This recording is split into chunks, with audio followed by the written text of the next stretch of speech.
Afternoon, everyone. The Sacramento City Council will please come to order. Would the clerk call the roll, please, to establish a quorum? Thank you. Vice Mayor Ashby. Here. Councilmember Laloe. Here. Councilmember Harris. Here. Councilmember Valenzuela. Here. Councilmember Chenier. You can call me Cher, that's okay. Thank you, Councilmember. Mayor Pro Tem Guerra. Here. Councilmember Jennings. Here. Councilmember Vang is joining us now. Mayor Steinberg. Here. Good evening, everyone. Councilmember Chenier, would you please lead us in the land acknowledgement and the Pledge of Allegiance? Can we put that up, Madam Clerk? Thank you. Up. Thank you. Please rise for the opening acknowledgements in honor of Sacramento's indigenous people and tribal lands. To the original people of this land, the Nissan people, the Southern Maidu Valley and Plains Miwok, Patwin Winton peoples, and the people of the Wilton Rancheria, Sacramento's only federally recognized tribe. May we acknowledge and honor the Native people who came before us and still walk beside us today on these ancestral lands by choosing to gather together today in the active practice of acknowledgement and appreciation for Sacramento's indigenous people's history, contribution, and lives. Thank you. I pledge allegiance to the flag of the United States of America, to the republic for which it stands, one nation, under God, indivisible, with liberty and justice for all. Thank you very much, Councilmember.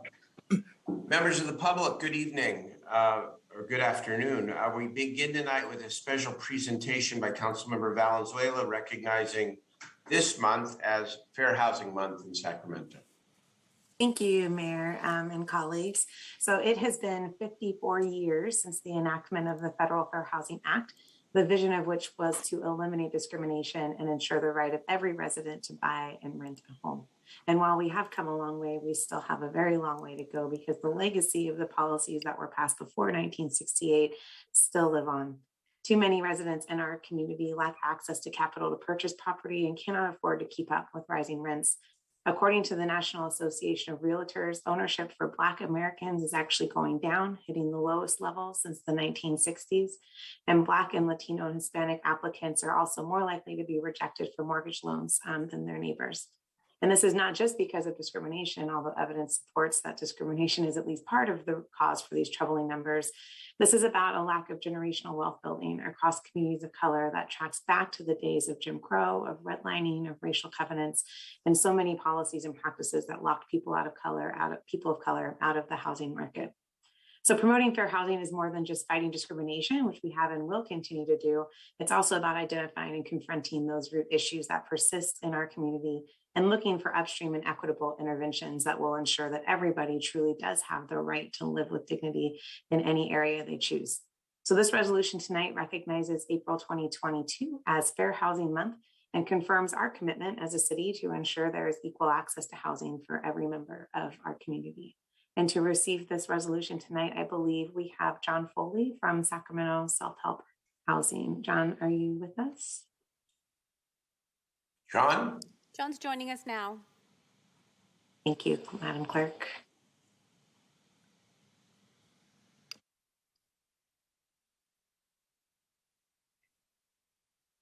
There.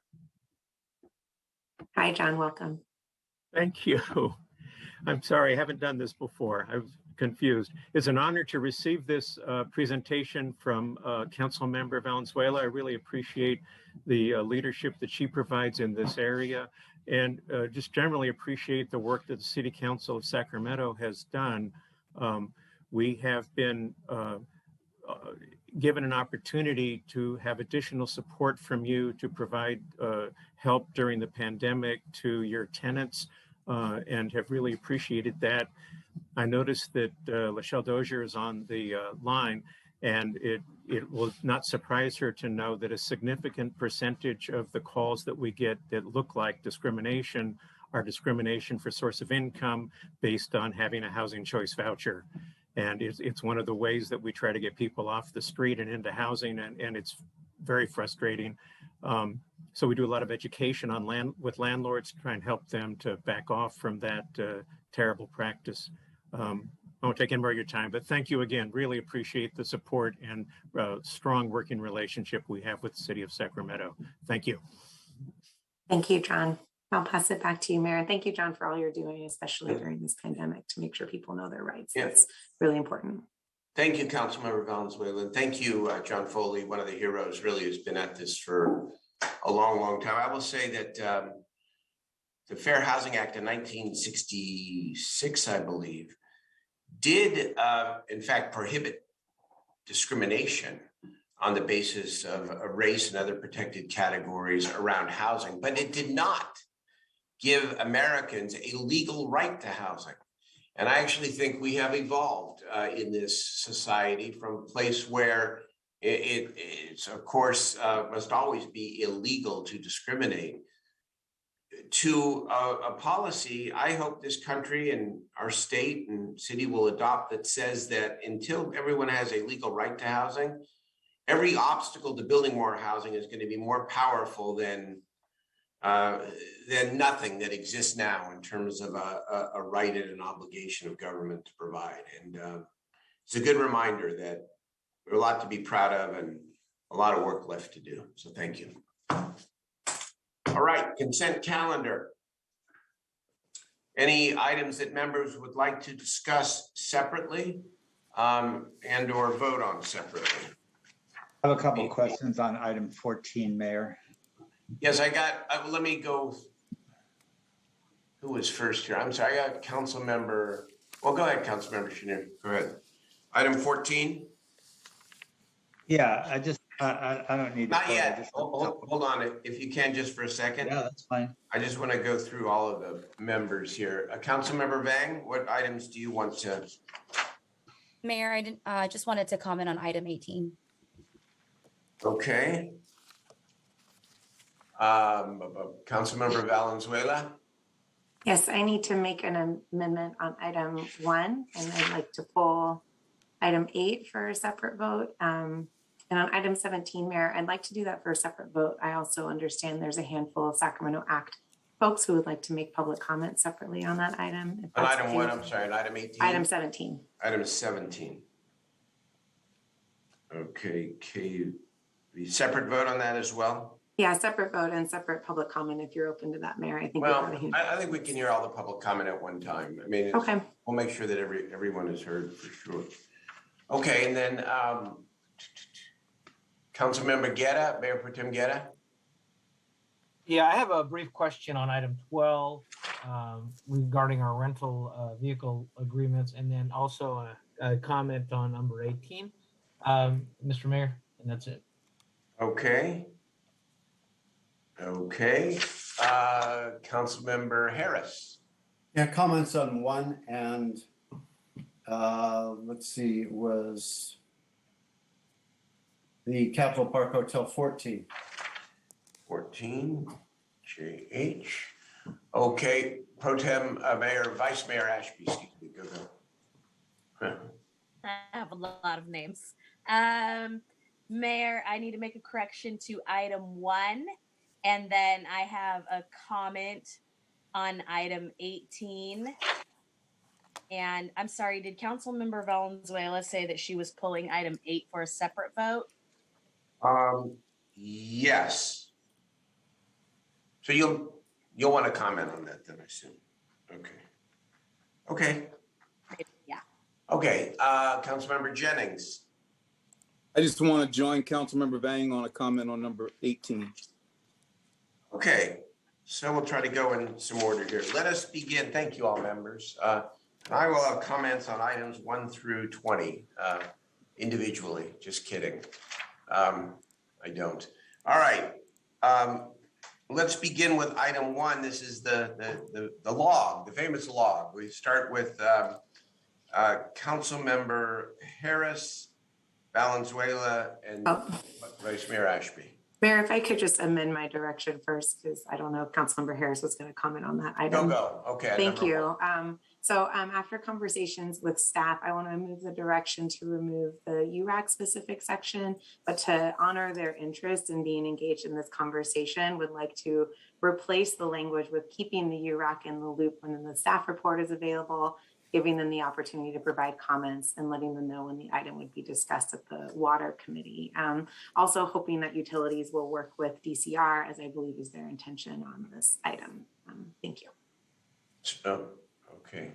Okay, Councilmember Harris? Yeah, my comment was about that item because I don't think that the intent of that discussion really falls within the purview of the URAC at all. So Katie, please clarify what you mean by keeping them in the loop. As I said, council member, letting them know when the staff report is available, giving them the opportunity to provide comments as we would any other member of the public, and informing them on when it's going to be discussed at the water committee. Okay. Seems pretty basic. Okay. All right, I'll let it go. Okay, thank you.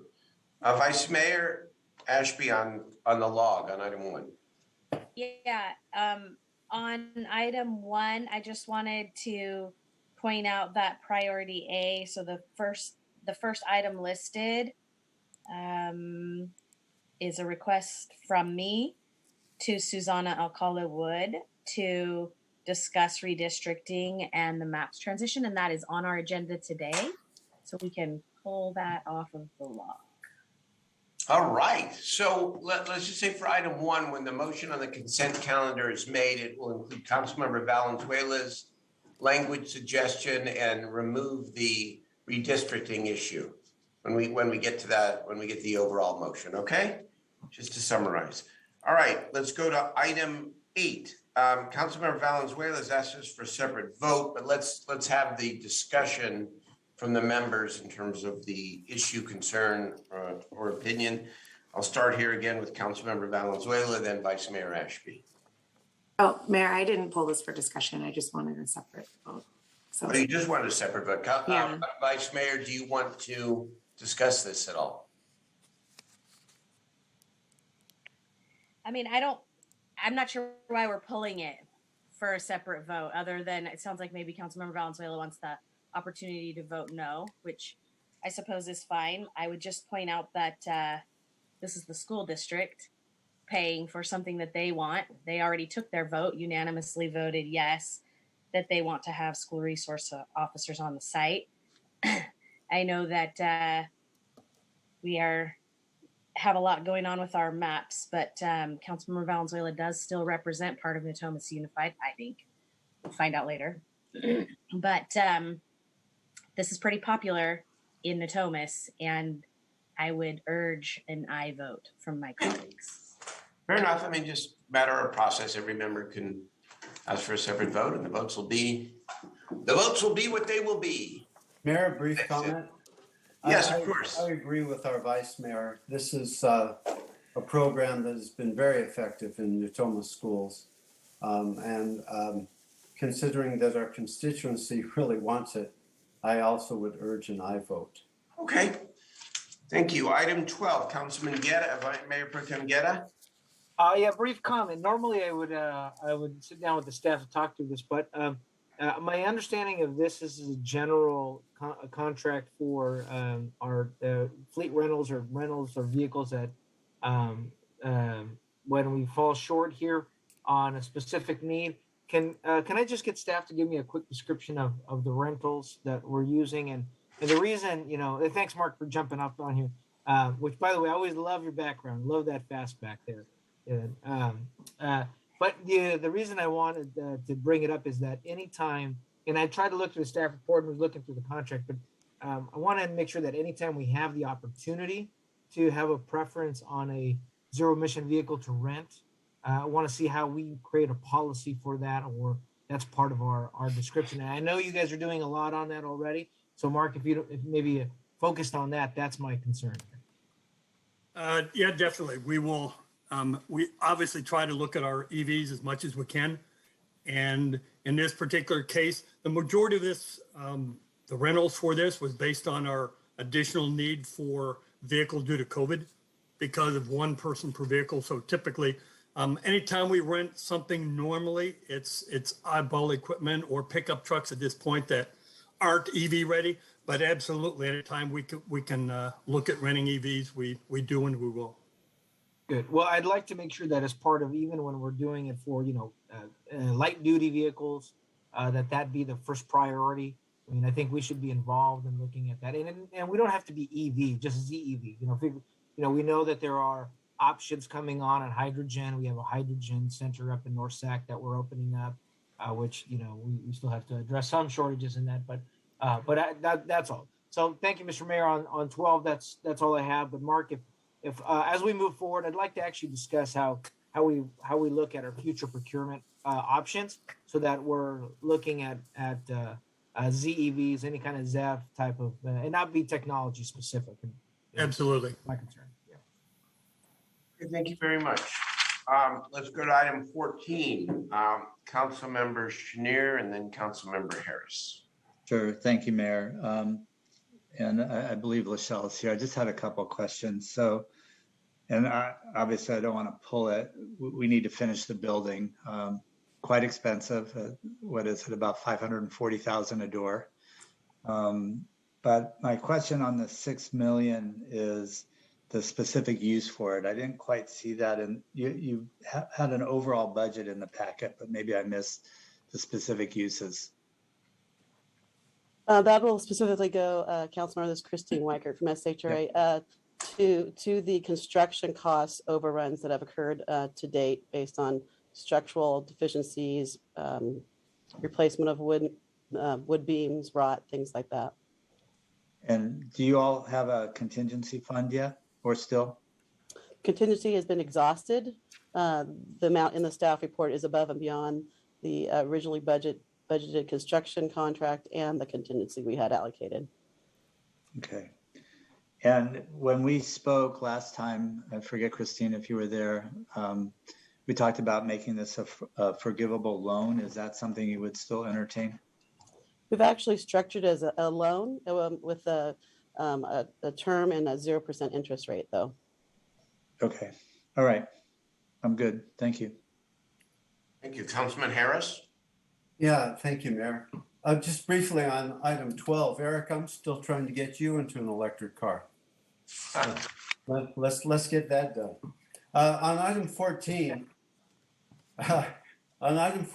Jay, and this may address some of your concerns. You're right. This is an extraordinarily expensive project. It's an historic building. It was in devastatingly poor shape. I recently took a very extensive tour of the building using, my builder's goggles. I went with Rich Sorello from Mercy and really looked at it carefully. This building had major, major problems. And, it's kind of what you get into when you rebuild a 100-year-old historic structure that is seismically devastating and is on separate levels. I just want to say this, that the company that they hired to build this is jumping through extraordinary hoops to save this building. They have done, I would say, exemplary work. And as you know, I've worked on a lot of rehab projects. Their work is pretty amazing. Was it worth saving the building? That's a different debate. It's costing us a tremendous amount. It will add to the inventory of low-income housing, which is always a good thing. Really, the costs, some of them could have been anticipated, but when they tore the walls off this building, it was pretty clear there wasn't really much there. Basically, what we saved was the brick, and it was pretty hard to do that. So I came away at least with the knowledge of knowing that the work that they're doing is really first cabin. And when it's done, it's going to be quite a nice project. Great. Thanks. And Mayor, if I could ask one more question. This basically leaves us with about $4 million in the Housing Trust Fund. Is that correct? I don't know if Danielle is here. Danielle or Howard here? Or Howard. That leaves 4.9 million. So not really enough to do much of anything.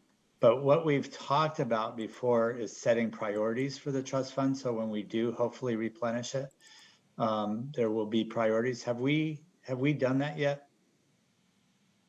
We have not. We've not had that meeting, and I know that we have an upcoming meeting next month to start those discussions. Is that something that we're working on with SHRA so that we have at least something to work off of when we do Yes. have I know we're having a workshop. Yes, staff has been working with SHRA staff to figure out all the different projects and coming up with recommendations for priorities and prior council actions and the whole 9 yards. Okay. I mean, they're all good projects, but we basically use this as a slush fund for whatever the immediate need was. And it would be good to kind of lay out the priorities for the longer term. I think we're coming back early part of May, if I'm not May mistaken. 10th. May 10th. Right. Thank you. Okay. Thank you. Be a very important discussion. Because housing remains a big priority. Okay.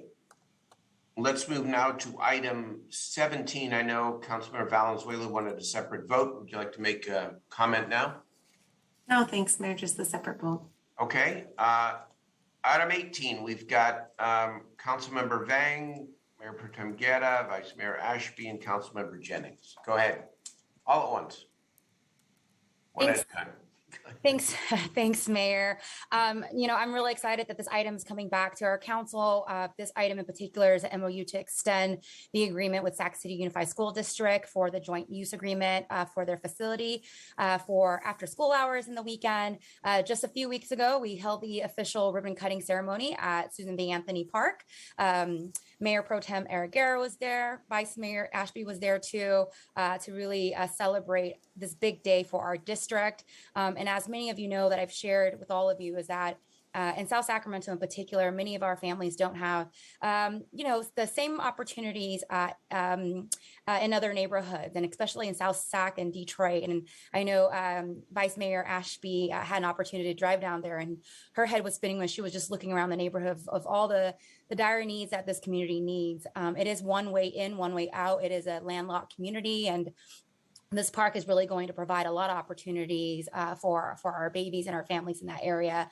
And I'm just really proud that we're here again. We only did a 1-year MOU contract because of COVID, but I'm really happy and thrilled that's coming back for a 5-year agreement. I also want to take this opportunity to thank Councilmember Jennings for his stewardship on this project when it was originally in District 7. It is now in District 8. And I also just wanted to thank Mario Lara, our YPC director, for all his great work and moving this along and working with the school district to ensure that we get this MOU back here for the council to vote on. And with that, I'll hand over the virtual mic to Councilmember Rick Jennings.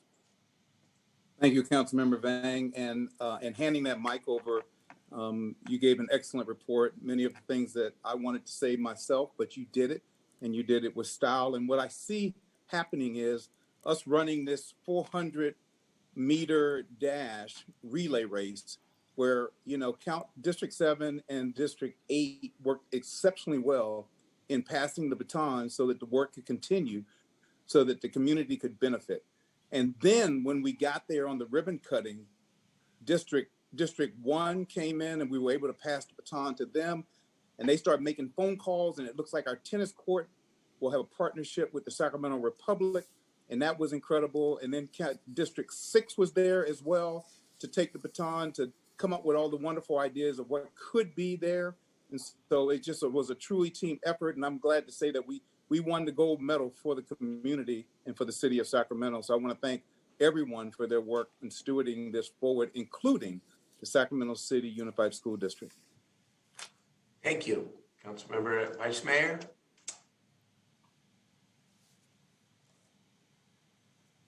Vice Mayor Ashby. There we go. Sorry. Councilmember Guerra first. Pro Tem Guerra. I don't care. Whoever wants to go first. Oh, go ahead. It's okay, Eric. Go ahead. He calls us both pro tem. So I know. I think I said Vice Mayor this No, you time. did. It's good. Okay, go. I was just going to say, look, it was a great Like you celebration. I'm just very happy for the Detroit community. They all came out there. Great kudos to Councilmember Vang and Councilmember Jennings. And wanted to, before the pandemic, Councilmember Jennings and I were part of a 2x2 with SAC Unified to talk about joint use facilities. And this is just an example of what I'd like to make sure is that we look at other opportunities where the city and Sac Unified and others have been preoccupied with some challenges lately here. But now I think what I'd like to make sure we do is we look at other opportunities for particularly in some of our communities that have a heat island effect. These are great places where we can make sure that we have open space. So with that, I just wanted to thank all of our Parks Department and the community for great work. Thank you. Vice Mayor? Okay, thanks, Mayor. Yeah, I just, wanted to talk briefly about this item 18 too, because it's not small. That Detroit neighborhood that Councilmember Jennings and Councilmember Vang work so hard together to both protect and lift up is really a special neighborhood. When you drive through, it's really special. And they just have no public parks, like at all, for all those houses. And so it's a really big deal that Councilmember Jennings and Councilmember Vang were able to negotiate this deal to get Susan B. Anthony School to open up their gates on the evenings and weekends for families. For the people that live in that community, it means they went from having no place to recreate to having a very beautiful place to recreate. That's really a big deal. And I just don't want it to be passed by as a consent item because it really does change the quality of life for thousands of people in our city in a neighborhood that's tough. And we talk all the time on this dais about how we want to help communities that have historically been left behind. This is a way to do that. And it didn't have a big expenditure. It was about a policy that was creating a barrier, a literal gate that was keeping families out. And these two figured out how to get it open. And I just want to challenge this council to help Councilmember Vang and Councilmember Jennings with the next phase of this project. There are 2 tennis courts out there that are unusable and need to be renovated. And Councilmember Vang and Councilmember Jennings have been meeting with the appropriate folks to get that done. And I just think this council group should make that a priority. That neighborhood has no amenities, and the one amenity that they have, we should pour into. We should do everything we can to give the families in that community a space to be. And then just one last comment, because I'm going to keep saying this ad nauseum until it's just drilled in there for everyone. This piece of property backs up to the acreage that the city recently purchased in District 8. And it is another fine example of why that property needs to serve the community and why the community needs to have a voice in that process, because we could really build them another amazing park that's just walking distance from this site. It has a lot of potential. That piece of property has a lot of potential to do a lot of things for a lot of families. And I'm going to keep saying it for the months that I have left here, Councilmember Vang, but it is really important that when we plan how we use that piece, that we remember the communities like Detroit neighborhood. So thanks for letting me be a part of that amazing ribbon cutting. I loved standing there. Mayor, your buddy, Councilmember Jennings, was moved to tears at that ceremony because there were so many kids that were just really, really excited to get in there and play. He worked for years to get that to happen. It was really incredible, and I'm super proud of both of you. So I'm only sorry that I was not there on that Saturday. I was sick that day. And I was on my calendar. I planned to go, and boy, did I miss a great event and a historic event. So all I can do is say thank you to the leaders, the 2 council members, Jennings and Vang, and my other colleagues, Getta and Ashby, for being there and representing the city so well.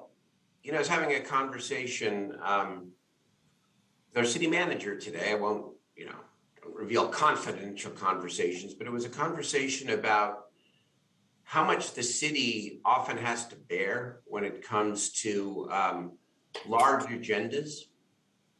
And sometimes it can feel overwhelming because of the limitations of our own budget and such. And yet this is a great example of how we can add to by genuine collaboration with other levels of government and other governmental entities that are also responsible for serving our youth. I mean, there's a perfect example about how creativity and genuine collaboration can provide something essential to kids and to a community without a huge cost to the city, as you alluded to a moment ago. And I do hope that we look at this as the example, or at least an example, of how we can accomplish more joint use throughout the entire city. And I say congratulations to you. Fantastic. I just only wish I had been there. Okay, members, let's hear from the public on the consent calendar, any item.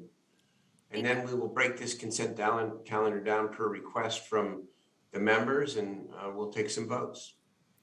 Thank you, Mayor. I have 8 callers on this item. The first is Davy.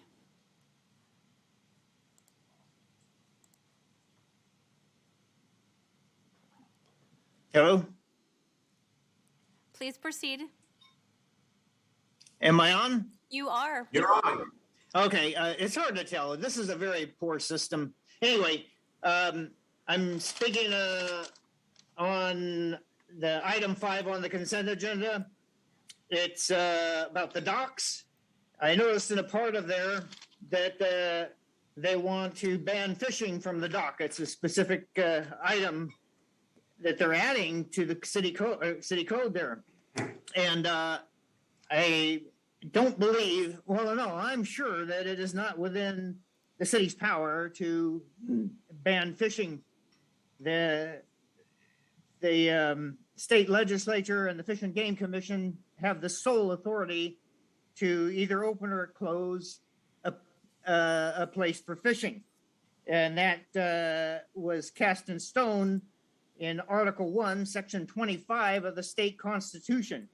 It's very specific about that, and no law shall ever be passed making it a crime for the people to enter upon the public lands within the state for the purpose of fishing in water containing fish that have been planted therein by the state, provided that the legislature may by statute provide for the season when and the condition under which the different species of fish may be taken. Now, I know that other localities, other cities have placed signs in places, and people haven't challenged that. But the whole reason that the Right to Fish initiative was placed on the ballot was because of this. That people were just, government and private owners were just putting up signs and banning people from fishing. But it is not within the power of the city to do that anymore, not since 1910. And I urge that you withdraw that before you vote on this. Thank you. Thank you for your comments. Next speaker is a phone number, last 4 digits, 4366. Mr. Davis? Yes, I want to comment on number 4. Number 4, anytime that I see ARPA or Measure U, which I voted for twice, or CARES, then I stay focused. I stay razor focused on that because I want to know how much Del Paso Heights is receiving. Now, about 3 weeks ago, Vice Mayor Ashby had the gavel, and I reached out to her and the city council at that city council meeting and said, I noticed that the Asian Chamber had received nearly $4 million on the consent calendar 2 weeks in a row. And I would like to have the city manager's office explain that to me. And she said she would, and I haven't received that. So maybe it was this holiday. But I still want to receive clarity because I was a member of the Asian Chamber of Commerce, and now I'm a member of the California Black Chamber of Commerce, and I see the difference just being a member. The other thing I wanted to say is I wanted to thank City Councilwoman Katie Valenzuela and Mayor Steinberg. That was a wonderful resolution you had earlier. And what I mean by that is I heard the year 1966 for the fair housing. Do you realize my parents moved to Sacramento in 1946? That's 20 years before that was passed. Can you imagine what they went through in housing? And they owned their houses and paid property taxes. So that's why I don't go away easily. I'm actually doing this in their honor. What an honorable thing to do. I'd like to thank both of you for that, because that kind of touched my parents, because they moved here in 1946. There was no SHRA then. So thank you. Thank you. Next speaker is Shireen Miles. Hi, my name's Shireen Miles, and I'm speaking tonight on behalf of Sacramento Area Congregations Together, which is a network of over 60 churches, synagogues, mosques, and other faith communities. We are here tonight to express our firm opposition to the proposed ordinance item number 17 on the consent calendar. We are objecting to this ordinance for a number of reasons. The ordinance traumatizes already traumatized people. It further criminalizes the state of being homeless, and it does nothing to attack the root causes of the shameful human tragedy that plays out on our streets day after day, night after night. We believe this ordinance is a moral outrage at odds with the sentiments so often expressed by the mayor and council members. Unfortunately, with this ordinance, we have defined our problem as those people, the individuals and families who, because of a loss of a job or addiction or mental health crisis, are unable to find a stable place to live. The findings section of the ordinance states that the problem is that the number of unsheltered individuals in the city has doubled in the past 3 years, but it says nothing about the terrible economic impact of the COVID epidemic on low and moderate income Sacramentans or our failure to increase affordable housing units. We believe the council is pursuing this ordinance only because of the threat of a worse ballot measure, but both are morally reprehensible. We ask you to reconsider and reject this proposal. We all know there are solutions to homelessness. This council, to its credit, is pursuing many of them. This ordinance is a dramatic turn in the wrong direction, which will cause harm, not achieve results, and will likely face costly litigation. Again, we urge you to vote no. Thank you for your comments. Next speaker is Rick Eaton. Good evening. My name is Rick Eaton, and I too speak tonight on behalf of the Sacramento Area Congregations Together. This ordinance is not only morally objectionable, and I'm referring to ordinance item 17, it has serious practical challenges as well. First, the ordinance is completely silent about the level of services that would accompany any city authorized shelter.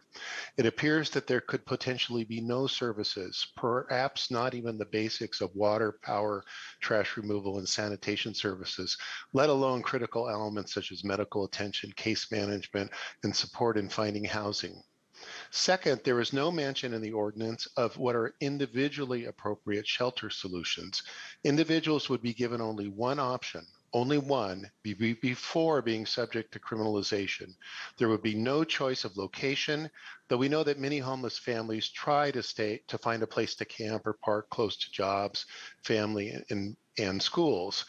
There might be little or no choice with regard to the type of residence in a facility. So a woman who has suffered domestic abuse could well face the choice of either being criminalized or forced to live in a community with men. There is no provision to prevent vulnerable children from being co-sheltered with adults. Does the city council really want to increase the trauma of homeless people, even though many of you have argued in the past to protect vulnerable women and children experiencing homelessness? Finally, our reading of the ordinance indicates that under its terms, the city is committed to creating 4,900 new shelter spaces in the 7 months after it goes into effect. We know, and you all know, that achieving that and providing any degree of decent shelter is impossible. We call upon you then instead to work towards real solutions. Vote this ordinance down and start work on the kind of plan needed to actually end homelessness. Thank you. Thank you for your comments. Next speaker is Mike Jaskey. Good evening, Mayor Steinberg and members of the City Council. My name is Mike Jaskey. I'm also representing SACT ACT tonight. We ask you not only to reject this ordinance, to work toward real solutions to the complex issue of homelessness. Let's commit ourselves finally to creating a comprehensive plan to end homelessness. One of the reasons the public is frustrated is because you have not articulated a way out of the mess we're in, and the public is losing confidence in your leadership. Regain that confidence by working together with all stakeholders on a transparent process to create a full, comprehensive regional plan to end homelessness permanently. Given the wholly unrealistic timeline of creating nearly 5,000 shelter spaces in 7 months, the only way the city can possibly meet the requirements of this ordinance would be to define shelter as a plot of land in an unimproved field with few, if any, services. Assuming that this definition of shelter works to withstand a legal challenge based on the Boise decision, what you are contemplating is in fact an internment camp, a place where citizens would be required against their will and under the threat of legal penalty to relocate. And where would these large internment camps, each large enough to accommodate hundreds or thousands of people, be located? Where are there tracts of land large enough to accommodate this? We know, and you know, they will end up in the underserved communities of North and South Sacramento, which have already borne the brunt of the rise of homelessness over the past few years. This ordinance is not a solution. It's not even a start of a solution. You can do better. Enlist everyone to help work on a better solution. Thank you. Thank you for your comments. Our next speaker is Karen Humphrey. Thank you, Mayor, members of the council. My name is Karen Humphrey, and I too speak tonight on behalf of Sacramento Area Congregations Together. I actually am bringing up the final part of our statements on this. We've spoken to you tonight in what may be a naive effort to get at least 3 of you on the council to reconsider your votes on this ordinance. We have told you that we think it is impractical and that it promises things to the public that you know you cannot deliver. We object to the closed door and rushed process by which it is being adopted. We have reminded you that you don't have to do this, that the alternative is to demonstrate to the public that there is a way out of this crisis. That way is by creating a comprehensive regional plan that addresses all of the actions and needs and measures that need to be taken to end homelessness. Whether or not we're naive, we believe in the serious intent of this entire council's to find humane approaches to homelessness. This ordinance, even in its compromised form, is neither humane nor a solution.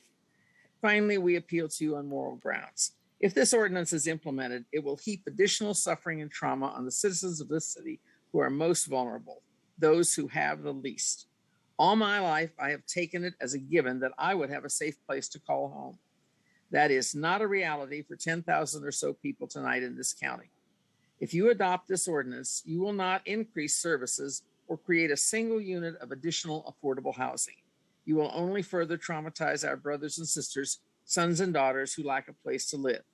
We appeal to your sense of humanity and morality to vote this down. We commit ourselves to working with you to find the comprehensive solution aimed at totally eliminating homelessness that we think you really want to find. So thank you for considering our plea. Thank you for your comments. Our next speaker is Daphne.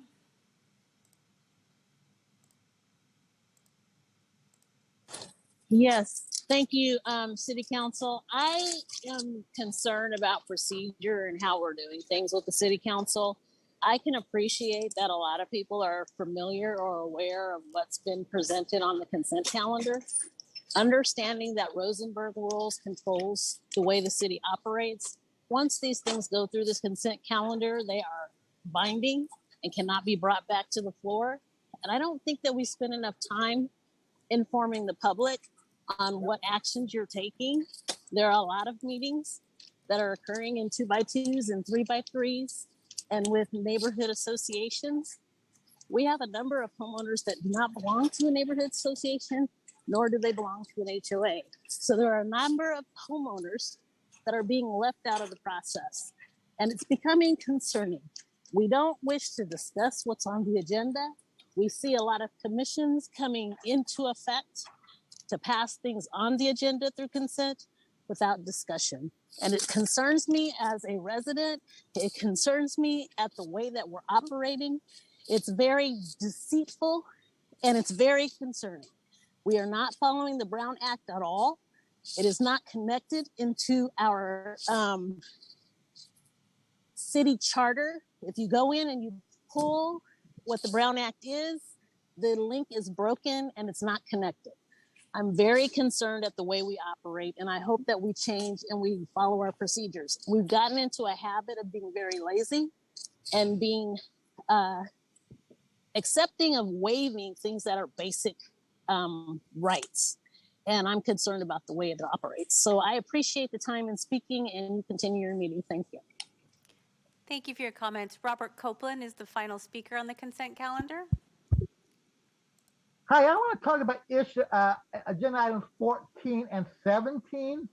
I knew that Capitol Park Hotel was going to be very expensive to rehabilitate because I had a friend of mine that lived there for years before the SHRA and Mercy Housing took it over. Now on agenda item 17, I'm not a member of SAC Act, but I agree with everything what they said. This plan has no input from the homeless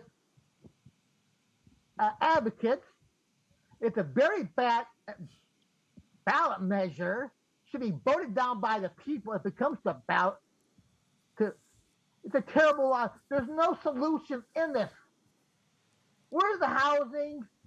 Where's the mental health services? Where is the plan to prevent people from becoming homeless? I don't see it. This city council, for the most part, has failed the homeless population for several years since I've become to Sacramento City Council, which was under when Kevin Johnson was mayor. Thank you. Thank you for your comments. Mayor, I have no more speakers. Thank you, members. Let us break this up. I would take a motion on items 1 through 7, 9 through 16, and 18. That would leave items 8 and 17 for separate votes. Is there a motion? So moved, Mr. Mayor. Okay, with the one change to item 1 that we had talked about earlier for the record. Correct. Correct. Okay, is there a second? Mayor, I'm happy to second, but could we just ask Susanna Alcala Wood to let us know about the fishing from the docks ordinance, if that was accurate or not, or if she has gauge her level of comfort in our proceeding with it as written? It is a pass for publication, which means it'll be on the agenda next week. Okay, that's great. So maybe what we could just ask her is to let us know. Yeah, I had the same answer that question about the fishing next week when that comes back. Okay. All right, then happy to second the motion there. Okay, let's call the roll. Thank you, Vice Mayor Ashby.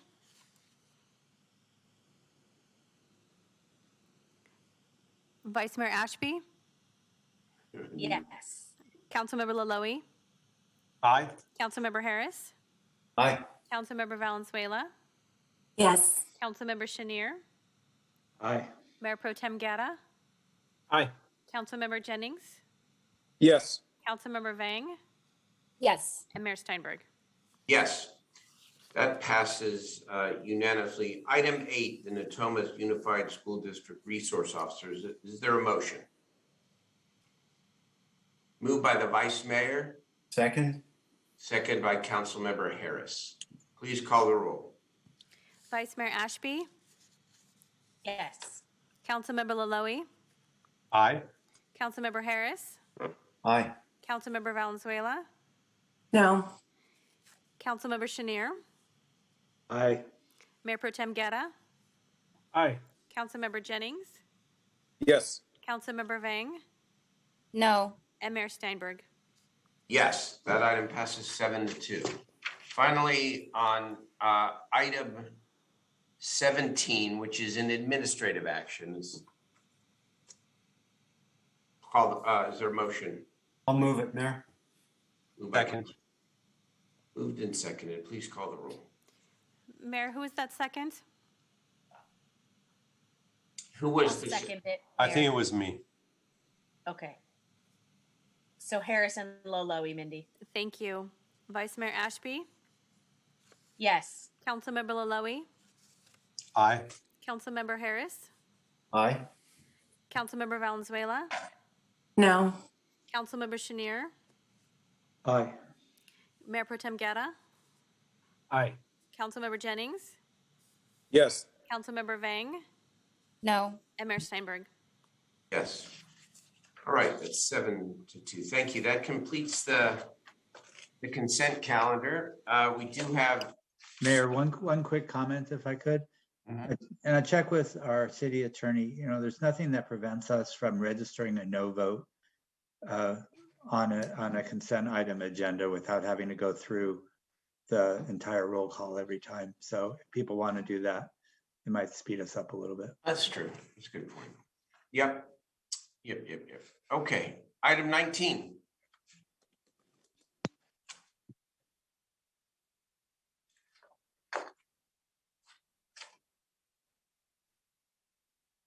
Who's presenting? Good evening, Mayor. This is Adam Randolph with the Public Works Department. I am working through video issues and just got myself going. Okay, no worries.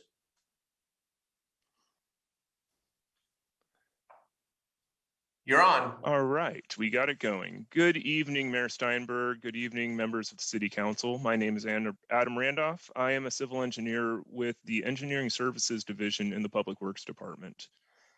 The purpose of this council item is to inform the council of the details surrounding the need to remove 384 trees for the Del Rio Trail project. Per Sacramento City Code Ordinance number 12.56.040, City Council approval is required for the removal of city trees. So I would like to start by briefly describing the project for any that aren't aware and just highlighting some of the benefits. The Del Rio Trail is a major project for Public Works. It is one of the larger trail projects the city has built. It is nearly 5 miles long, connecting all the way from the Freeport Water Tower on the southern city limits up to the Sacramento River Parkway on the west side of I-5, paralleling the railroad tracks all the way into downtown.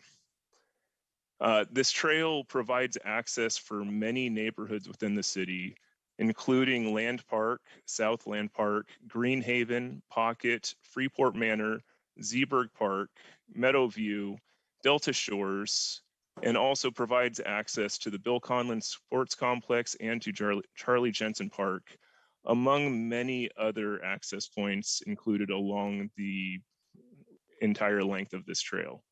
The trail runs through a historic rail corridor, which was once the Sacramento Southern Railroad's Walnut Grove line. The rail is actually considered a historic resource through this area by both state and federal resource agencies.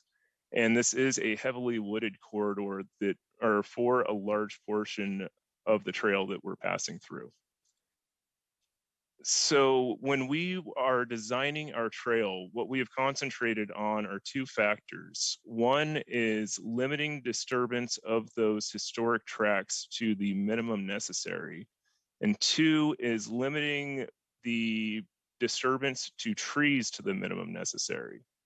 And in doing so, we've looked at multiple different ways of engineering the trail to reduce those tree impacts. That includes things like steepening embankment slopes to ensure that our project footprint doesn't reach beyond where it absolutely has to. Sweet. On some of the larger trees out there, some of the better established trees, we're actually going as far as to build walls adjacent to them to reduce the footprint even further and ensure that we can preserve those.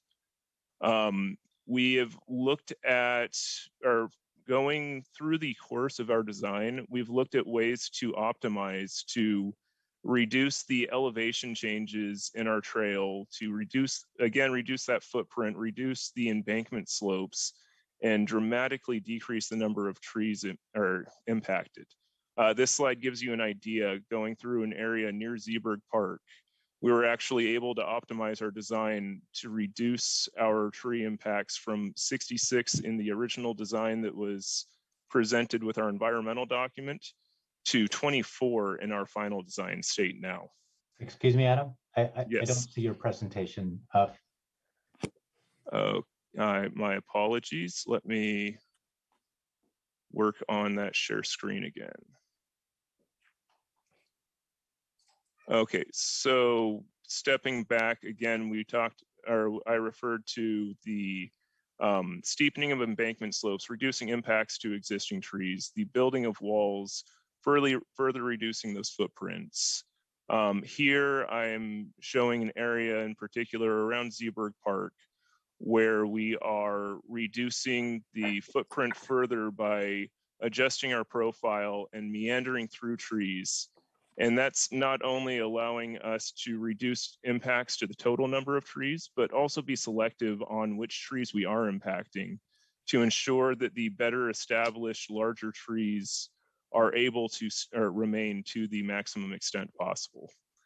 And in that light, we also listened to the neighbors in this area on trees of particular significance. And this is looking at an area just north of Fruit Ridge Boulevard, where there are a couple of oak trees that neighbors have actually walked me to and highlighted how important those are to the neighborhood, how much the neighborhood enjoys these trees.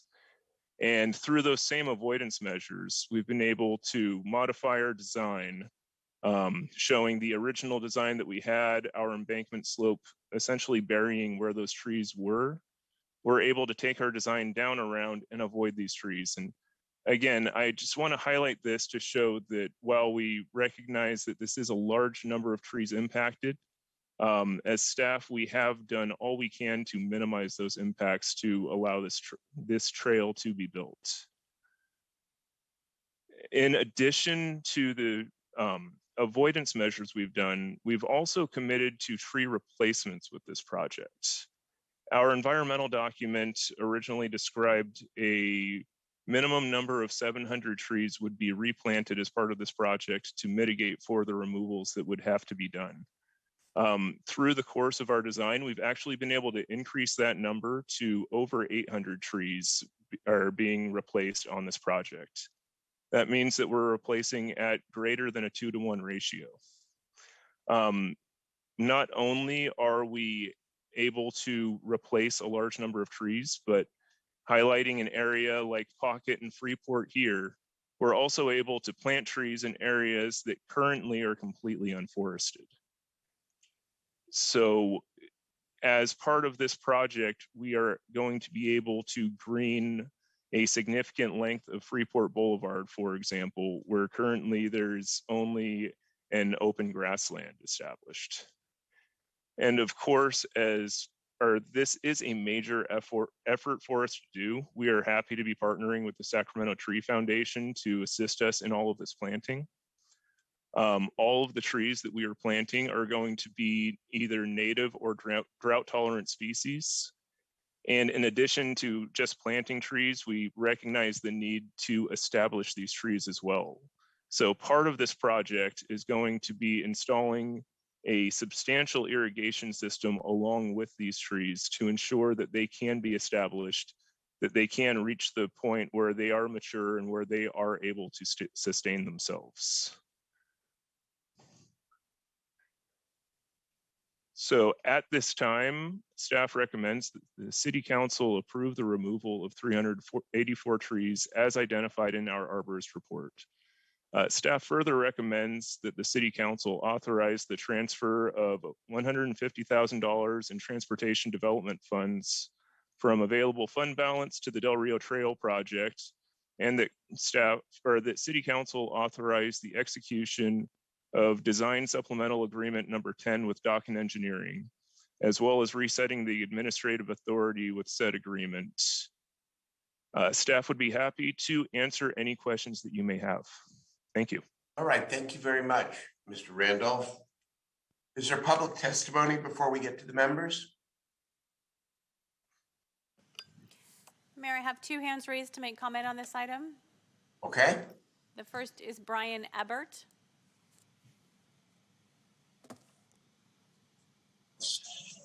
Hi, I'm Brian Ebert. I am the former president of the Southland Park Neighborhood Association and current board member. I've submitted an e-comment, but I thought it was important that I go ahead and just testify publicly also on this trail corridor. It's been very important to our neighborhood over the years. I've been fighting for nearly 9 years on this corridor issue, and we support the tree plan. We appreciate the work the city has done to preserve and to really increase our tree canopy in the neighborhood. And kudos to the city of Sacramento for pursuing this project. And I urge your aye vote on this. Thank you. Thank you for your comments. Next speaker is Scott Burns. Yes, good evening, Mayor Steinberg and council members. Scott Burns, I'm also with Southland Park Neighborhood Association. I'm the acting chair of the Del Rio Trail Committee. I also submitted an e-comment, and I don't need to echo what Brian's already said. I should note that we did make the arborist report and plan available to our members online, and we received no negative comments. I don't think I need to speak too much in favor of it. It's kind of a no-brainer as far as I'm concerned. Mostly I wanted to speak because I wanted to publicly acknowledge what a great job that Mr. Randolph and his team did with design and mitigation. I'm formerly an attorney with Caltrans. I've seen many of these kinds of plans before, and this is definitely a high spot of work, and I just wanted to give public kudos to the crew. Thank you. Thank you, Scott. Next speaker is Daniel Potowski, and Daniel's the final speaker on this item. Good evening, Honorable Mayor and City Council members, City Manager and City Clerk. Dan Piskowski. I'm a degreed arborist who has lived and worked in Sacramento for the past 32 years.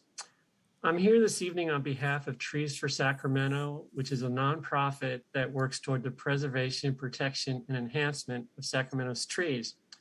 Trees for Sacramento supports the project, but we're requesting a postponement due to the lack of adequate notification. Now, Public Works followed the code. The signs, 8.5 by 11 signs were posted on the site. However, this was not posted on the Urban Forestry website. Now, prior city projects like the Sacramento Convention Center were posted on the website. And when you're taking out that many trees, I just got notice of it a few days ago, and I only had time to go out there and take a look at a couple of trees. And just like looking at the report, I've been an arborist for like 40 years, and I kind of had a hard time understanding the report. They had a table. It says table of native trees impacted by the project. Now, are those trees going to be removed or just impacted? And I had to make the assumption they're going to be removed. Now, it's great that they're replacing 811 trees. However, there's still going to be in lieu fees of almost $759,000. Now, I only had a chance to I looked at a couple trees, but there's one 43-inch diameter valley oak. To me, it appears that it could be saved. And that's why we're asking the postponement, just due to the lack of notification. Now, Trees for Sacramento, downtown at the Marshall Hotel project at 7th and L, Trees for Sacramento came up with a preservation solution, and that's why that tree is still there today. The contractor was able to do the restoration, build the hotel, and we still have that tree on the street. It's the only one on the block. So what Trees for Sacramento is asking for is just a postponement and post it on the website and go through the process. Thank you. Thank you for your comments. Mr. Mayor, I have no more speakers. Thank you, Madam Clerk. Councilman Harris, Councilmember Harris. Yeah, thank you, Mayor. I've worked with our Public Works team and specifically Adam Randolph for years now on the Two Rivers Trail. And I would have to say that the way I think about Adam is he gets it done. He gets it done thoroughly. He gets it done thoughtfully. And I think this is exemplified with the alterations to the plan they've made for the Del Rio Trail. Del Rio Trail was really, Jay Chenier has worked on this for years. It's come to this council several times. We've talked about it for quite a long time. It is a tremendous alternate mode of transportation connector from the south area to pretty close to Central City. It's a tremendous project. And yeah, there are always things that you have to surrender to build a new project, but this is really, I think, going to be a tremendous boon for our city. And I don't know, Jay, are you online? I would have thought that you would want to speak to this and maybe move the item. Go ahead and finish, Jeff. Okay, well, thank you for your work on this, just saying. And so I'd like to move the staff recommendation. It's been moved. Is there a second? Yeah, I'll go ahead and second it. I mean, it's a great project. It's funded through about between 10 and $11 million that we got in 2 hits from SACOG. We just got an additional $5 million from Caltrans to do art around it. It's going to have a historic theme to it around the railroads. We survived one lawsuit from one of our friends who didn't want it built. And I think the city has really worked very, very hard to accommodate the neighbors on this. And I look forward to cutting a ribbon before I go. Great work, you guys. Councilman Jennings? Yeah, I just wanted to let my colleagues and the public know that I've had the opportunity to talk to many of the neighborhood associations who are very supportive of what is going on with this plan. While they understand that 384 trees will be taken down, they also understand the 2-to-1 ratio of over 800 trees that will be put up to replace them. And I thought that Adam did a great job of talking about the trees that are going to be going in. And also he did a great job of talking about access to all different parts of Sacramento and how this trail opens it up for people from South Sacramento to be able to get downtown and from Delta Shores and, you know, just throughout the whole city of Sacramento. So the trail is catalyst to opening up Sacramento so that we can all enjoy some of the aspects of Sacramento that we can't see when we're driving our cars on Highway 5 or Highway 99 or Highway 50 or Highway 80 for that matter. But anyway, I'm very supportive of this. I've talked to many of the constituents who are supportive as well. And so I just wanted to throw my support behind this trail. Thank you, Councilmember Jennings. Councilmember Guerra, Mayor Pro Tem. Thank you, Mr. Mayor. Again, I wanted to also thank, my colleagues here who worked on this, and also our former colleague, Steve Hansen, who was really also involved in this. And I had a chance to go out on the trail and have been walking through it also during the heat of the pandemic, when very little open spaces were places we could go. This was a good place to go and recreate. And also, I want to also thank all the staff who looked at different ways to move through and protect the trees. But just a quick question. I mean, for staff here, one, the action today authorizes the removal of the trees, but nothing prevents anyone from giving input or advice to the staff if they see something maybe that we might have missed. Is that correct? Can I maybe get an answer on that? That is correct. We have not finalized our design yet. And honestly, even once we get through or into construction, if there is a feasible alternative to tree removals that we can accommodate, then we are happy to do so. Well, thank you, Adam. And that's what I think, one, I'd like to get going. This is a big project, and I think it's a great project. And two, for those, our staff aren't tree haters, they're tree lovers. And so, I think any new information that might help them in their process moving forward, and like many construction projects, until you're on the ground, then you start actually seeing how things work out. So I think it's just a great project moving forward, and glad to support it, Mr. Mayor and my colleagues, for looking forward to when this is done. Very good. Let's call the roll, please. Vice Mayor Ashby? Yes. Councilmember Laloe? Aye. Councilmember Harris? Aye. Councilmember Valenzuela? Yes. Councilmember Chenier? Aye. Aye. Mayor Pro Tem Guerra? Aye. Councilmember Jennings? Yes. Councilmember Vang? Yes. And Mayor Steinberg? Yes. All right. Good work, everybody. Excellent. Let's move on to the final item tonight, which is the report back on the redistricting questions that were raised by Councilmember Harris and other members now, I believe, 2 weeks ago, might have been 3. I don't know, time flies. But Susanna Alcala, our city attorney, Susanna Alcala Wood, is ready to make a presentation, and I turn it over to her. Yes, thank you, Mayor and council members. And I did tell you 3, so it's 2 weeks. So a little bit faster as you requested. So good evening. Pursuant to your request, I am back today to go through some recommendations on options that the council has available to it to best navigate the transition to the new council district map adopted by the Sacramento Independent Redistricting Commission. At your meeting of April 5th, when I answered yes to Councilmember Harris's question of whether he still represented old Council District 3 until the end of his term in December, it was as if a small figurative bomb went off in chambers for good reason. And in a way, I think what was most annihilated was the city's historic system of transitioning to the new council district maps. This historic system has been in place for decades, certainly predating every current council member, all existing staff members, and predating city attorneys going back before Sam Jackson and Jim Jackson served in that role. This was truly a case of we've always done it this way.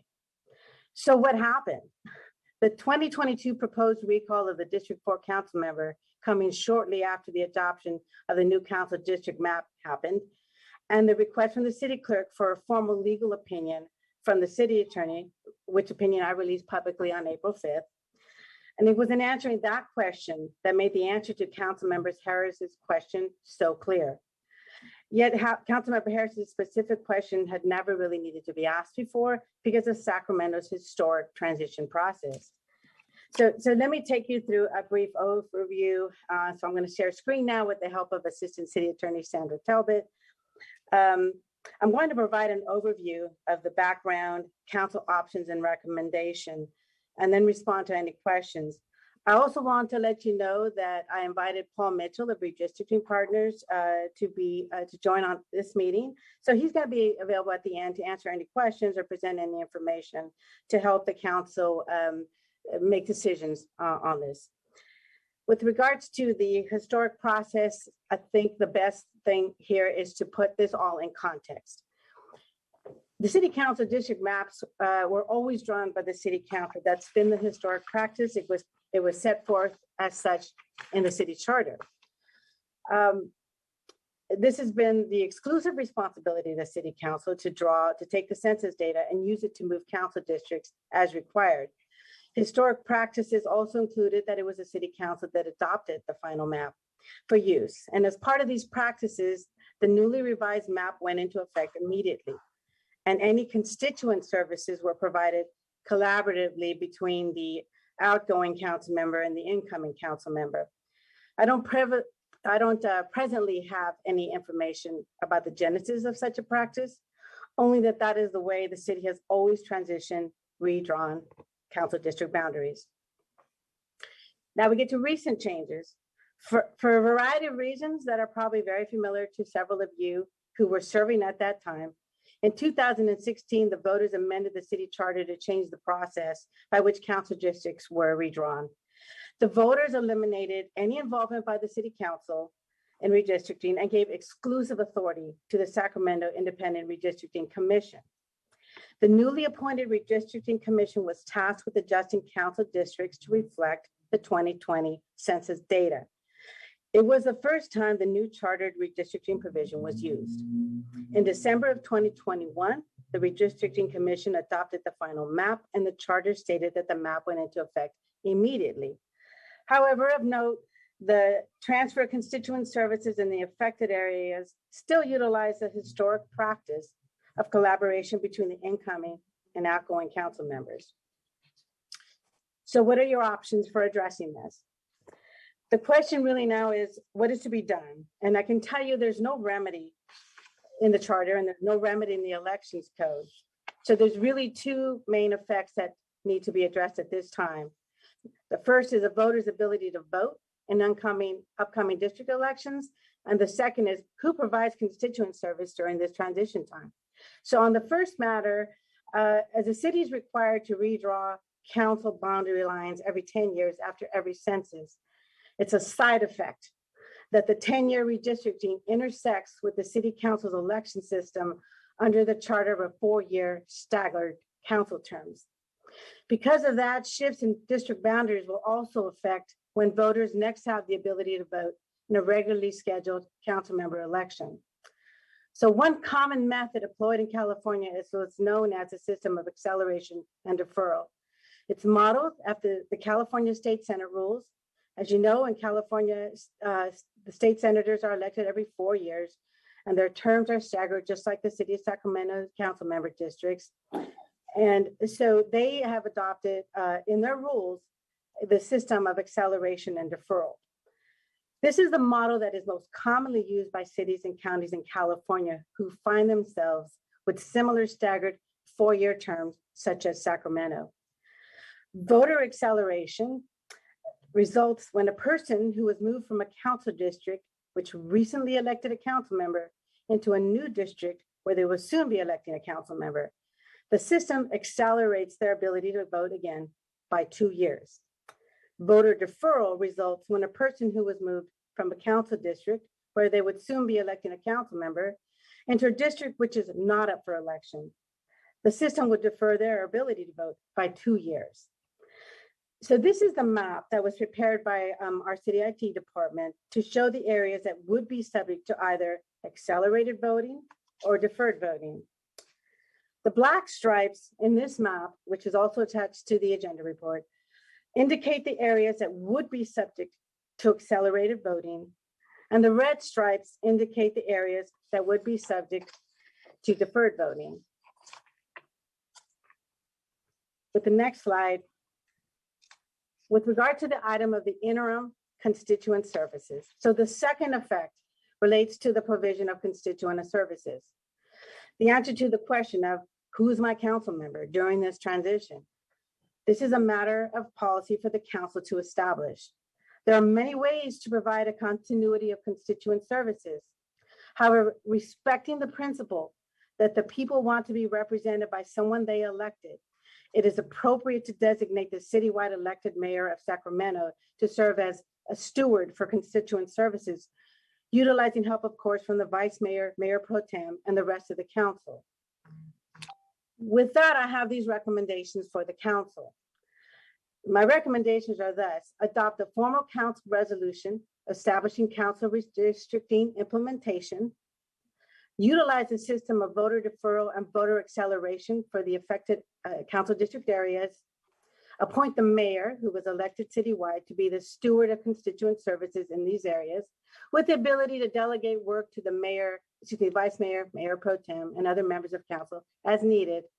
And then I would also suggest that you refer discussion of possible future charter amendment to the council's Law and Ledge Committee, because this could benefit from actually being outlined in the charter so they can definitively answer this question for future city attorneys, future council members, and the rest of the community. So with that, I conclude this brief overview, and I would remind that this is the time to take any questions. And again, remind you that Paul Mitchell is here to answer any questions as well. All right. Thank you, Madam City Attorney. I think it was a very organized and strong presentation. Really appreciate it. So do we have public testimony on this matter, Madam Clerk? Mayor, I have 2 hands raised to make comments on this. Why don't we hear from the public, and then we'll turn it over to the members. And I do want to hear from Paul Mitchell here, who is a friend and recognized expert who I know has, tried to help throughout all of this over the last number of weeks. So we'll hear from Mr. Mitchell, but let's take the 2 witnesses here first. Thank you. The first speaker is Jennifer Holden.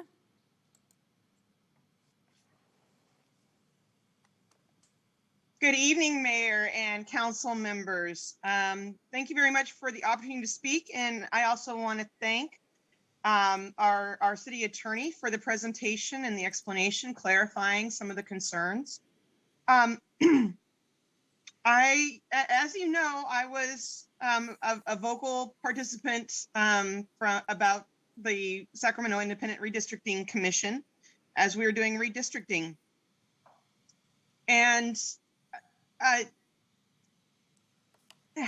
looking at the map about the deferrals and the accelerations, D5 was a real sticking point in the process. I am a resident of District 5, and Oak Park and the Parkway being in the same council district never seemed to be quite right. And then, surprise, surprise, there's a problem with some acceleration and deceleration in these areas. It also has left me watching the last month wonder how valid the Sacramento Independent Redistricting Commission process actually was. It seems that there were rules that were given during those meetings that impacted the proceedings of the CIRC, and those rules are no longer valid, apparently. So is the whole process invalidated as a result? Again, I thank the council and our attorney for clarifying some of these concerns and what's going on, but I think it leaves the whole process looking kind of sketchy and dodgy and not Sacramento at its best. And I encourage you to consider these things before taking next steps. Thank you very much. Thank you for your comments. All right. PJ is our next speaker. Yeah, I just had a few questions. It changed up a little bit with you suggesting the mayor take over, but as far as what happens with regards to deferred or accelerated areas, if a council member is recalled, who votes for the new council member, the old constituents or the new ones? This is especially problematic given that the old area, which will shortly be defunct as part of that new district drawn, may have already elected a new council member for their new district, meaning there's no impact from them for their vote. So how does that work? And then specifically for like Land Park, District 4 council member will they have preferential treatment for determination of what is done in that district, given that they were elected for an additional 2 years, even though a new council member will have been elected for that area? That seems a little backwards if the Land Park area elects a new person that they specifically want to run that area. And then I'm wondering, like, for a lot of the areas with double coverage, I mean, which council member is given preferential determination and what is done, who makes decisions? And so that's pretty much, I think that's all my questions. I'm just wondering, like, as far as like, that seems like a lot of new constituents to add to the mayor's plate. And I'm just wondering, will those constituents be served as dutifully as they would for someone who directly elected them, especially when we potentially will have a larger number. I mean, it's entirely reasonable to think that the number of people that will be put out in that area may actually be larger than any of the districts currently in play. So that's a huge number of people. And it seems like that we're going to need more money, more to be able to address any sort of like event issues they have or whatnot. So I'm just wondering, like, it seems like there's a lot of questions that need to be answered here. Thank you. Thank you for your comments. Thank you. I do think we want to answer the recall question that the constituent raised, Madam City Attorney, and obviously discuss the impact on the mayor's office in terms of broader community constituent service, and I'll address that during my comments. Next, who's next? Madam Clerk? Mr. Mayor, I have no more speakers. Okay. Well, very good. We're going to obviously hear from members. I think I'm going to start off tonight. And first of all, again, thank the city attorney for a strong presentation. And trying to reconstruct how this happened. It happened because the city of Sacramento for decades has operated in one way. And it turned out when this question was raised in the context of a potential recall election, that the answer was different. And so what do we do going forward? Well, what I hear, and I do want to hear from Paul Mitchell, so I'll turn it over to him for a second after my comment. What do we do going forward? We follow the law. And essentially what the law says, and it makes sense, is that you are represented by that what it says is that you could only be represented by those people who by the people that you elected, is really what it says.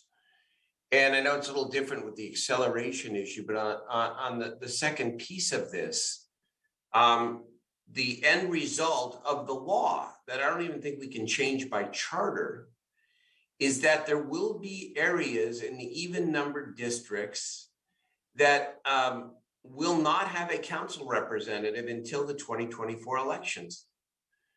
That doesn't mean that they won't be served because the mayor is elected citywide. And when it comes to constituent services, I think it is appropriate for the mayor to be in the lead because he or she, in this instance is he, is the only one who was elected to represent those constituents. But I would pledge to work with my colleagues to do what is absolutely best for the constituents in those 2 years. And if that means a combination of additional mayoral staff combined with additional council staff, whether it be the mayor, vice mayor, the mayor pro tem, or the council member who may seek to represent that new territory in the next election, that is something that I am confident that we can all work out together, because the most important thing is to ensure that while we must follow the law, that all of our constituents are confident that they will be representative day to day. And then in terms of making sure their voices are heard in the representative body and the decisions that we make every Tuesday afternoon and every Tuesday night. Mr. Mitchell, do you want to comment on any of this? Yeah, I'm definitely happy to. And thanks for having me here. I did do a presentation, but rather than give the presentation, since I think your staff did a great job, I'd be happy to just make sure that your staff has access to it and your council members do. And if there's something I need to show on a slide, I could bring that up. But just to give the background for those council members and the public who aren't aware, my name is Paul Mitchell. I am the owner of a firm called Redistricting Partners. We've done over 100 redistrictings, including 5 of the 10 largest cities in California, the state of New York Independent Redistricting Commission, and a number of other agencies around the state and around the country. We've also worked for nonprofit groups like Common Cause and ACLU and other groups that are doing advocacy around redistricting. Myself and my staff were involved in the development of the Fair Maps Act and the Voters' Choice Act here in California.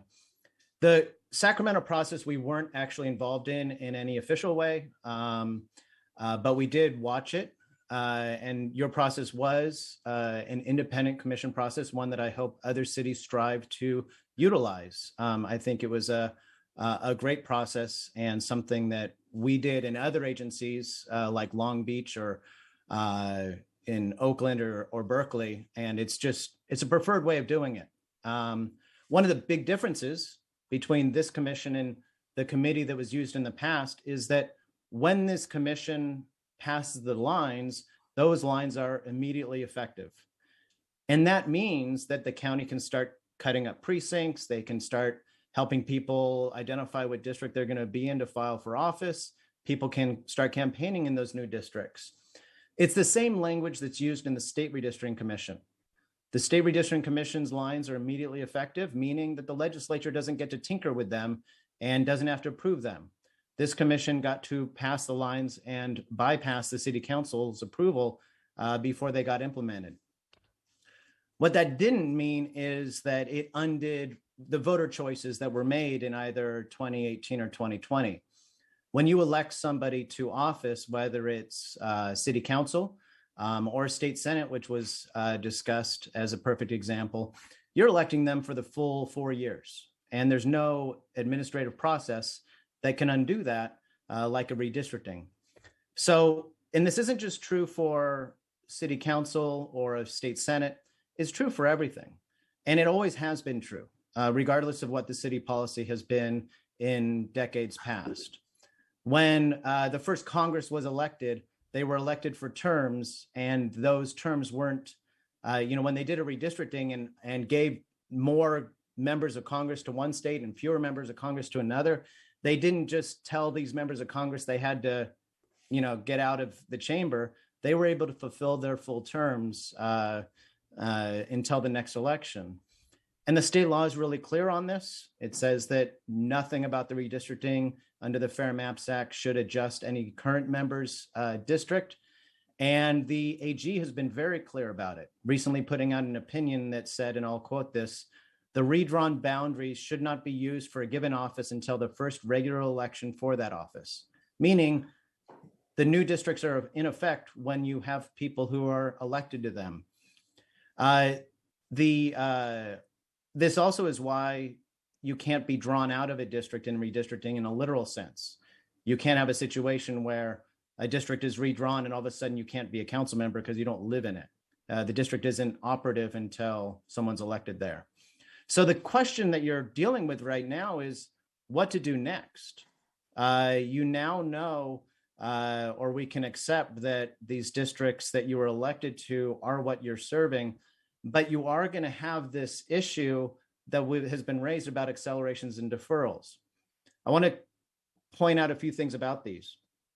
First off, an acceleration, meaning that somebody was going to go vote in the 2020 election. They just voted for somebody, or in 2022, they just voted for somebody in 2020. So they think, there's not going to be a city council candidate on my ballot. And voila, all of a sudden they're voting for a council member, but they already have a council member. So they've been accelerated.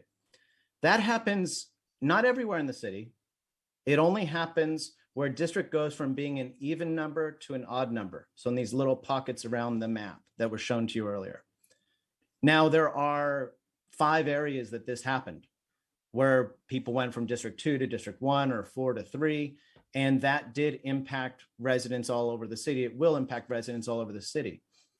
It won't, by the way, impact them today or tomorrow. It will only impact them from December of 22 to December of 24. That's the intervening period of time where you're having these accelerations and deferrals. The deferrals are the opposite. These are happening where districts go from being odd to even. And in these instances, somebody elected somebody in 2018. They're marching off to their polling place in 2022. They expect to see a council election on their ballot, and there's no council election. So what do we do in those circumstances? So there are 6 pockets of the state where this is happening, and that map showed you earlier where that's happening. The 2 areas that are most impacted are District 3 and District 7. Where District 3 on the eastern side had 3 different pockets that are going to 2, 4, and 6. And where District 7 has a pocket that's going to District 8. We hear a lot about the District 3 pocket, but the District 7 pocket that's being deferred is 21,000 residents. So it's sizable. It's just not been as much a part of this discussion, and it should be. As was mentioned by your council, there's no path in state law that tells you what to do now. The state law is just kind of silent on it, and different agencies can undergo different policies in order to deal with it. The state Senate, as was mentioned, does have to deal with accelerations and deferrals. And Mr. Mayor, you might remember, we actually found the press release when you found out that you were going to be representing an additional 267,305 residents for the purposes just of constituent services from 2013 to 2015 in that 6th Senate district. I remember. So that Elk Grove area, remember the current Dr. Pan district was very different post the 2012 redistricting. So from 2013 to 2015, you had this whole other area from West Sac to Elk Grove where you weren't their actual state senator. But if they had an issue, they would come to your office for constituent services. So the options that you have before you are doing maybe what the state Senate does, which is assigning to different council members who represents an area for the purposes of constituent services only, or identify the mayor or the city staff that will provide those constituent services. And we have done maps and can provide those maps to the city. Your city has also done maps of all these overlying areas and can work with your staff to make sure that they're all being properly identified. We're not on any contract with your city. We're just doing this pro bono, but With that, I'm happy to answer any questions. I know it's confusing, but when you think about it from the most important aspect of it, which is the voters' choices, that's always the most important aspect of all election law. And a voter made a choice to elect somebody in 2020 for 4 years, and all those voters have a right to that council member until that 4 years expires. With that, I'm happy to answer any questions or just be a part of it. Thank you. No, I think you backed up what the city attorney expressed to us a few minutes ago. It's very, very helpful because you are a great authority on this. Thank you so much, Paul. Vice Mayor Ashby, Councilmember Harris, Mayor Pro Tem Guerra. Mayor, and thank you, Paul, for helping our city attorney. But I also just want to say, Susanna, I think you did a really great job here. 2 weeks. And I know I talked to you a couple of times during those weeks. You really made yourself an expert on not just the policies, as Paul is an expert on, but the law around these issues, which is, what we ask of you, to figure out the legalities of these issues for us quickly and reliably. And I think you've done a good job here. I think it's interesting because it is fascinating, but I also don't think it's that complicated. So, we had a couple of callers on there ask us some questions. It's pretty simple. When you get elected, you serve out the full 4 years for the constituents that voted for you. And if for some reason you can't finish that term, the same electorate would choose a new person, whether that's during a recall or somebody moving on, because you're finishing the term for which you were elected to those exact people. I think it's also pretty simple to figure out in an instance where two council members represent the same area, that the one most recently elected, because that's the one most recently selected by the voters in that area, would then have more authority. I also think it makes a lot of sense for the mayor's office to cover the areas where there is no council member. Remember, this is only going to happen once every 10 years. And perhaps I do have one other thought on that, but the reason it makes sense is because the mayor will have been the only person to have appeared on the ballot that those folks have voted for in representation to the city. I also think it makes a tremendous amount of sense for us to clarify that the mayor can ask for some assistance from the vice mayor and mayor pro tem at the mayor's discretion. And the reason that makes sense is because a vice mayor and a mayor pro tem are council members, and council members have constituency staff because we deal with speed bumps and stop signs and things that the mayor's office doesn't always deal with. And so you're talking about a 2-year period where a couple of members of this council as vice mayor and mayor pro tem would provide some assistance to the mayor's office with dealing with whatever areas needed additional resources, particularly around constituent concerns. And if they were to have projects like development projects or parks projects or things that were happening in that area, the mayor would need to step into the role of being a council member for that area and serve as leadership. And I think that's reasonable. So I wanted to say, Susanna, that I know that this item is on today, both for direction, but also for us to take action. And I would like to suggest that we move forward with your recommendations. I know you put them up there with 4 or 5 bullet points. I think it's very clear on a recall what would happen, but if somebody else wants to address it as per the caller, I think that's fine, but it's pretty clear. It would have to be the voters that originally voted that person in. And then I guess the final thing I want to say is just maybe a recommendation. I know, Susanna, you had on there that we potentially send this to Law and Ledge for them to take a look at as well. I might suggest that prior to Law and Ledge, we send it to our Ethics Commission, because the Ethics Commission is the appointing authority for the Redistricting Commission. And it might be nice for Law and Ledge to have some work done before it gets to them. Then they can have something to really work with. And it would give our Ethics Commission some things to work on for a little bit.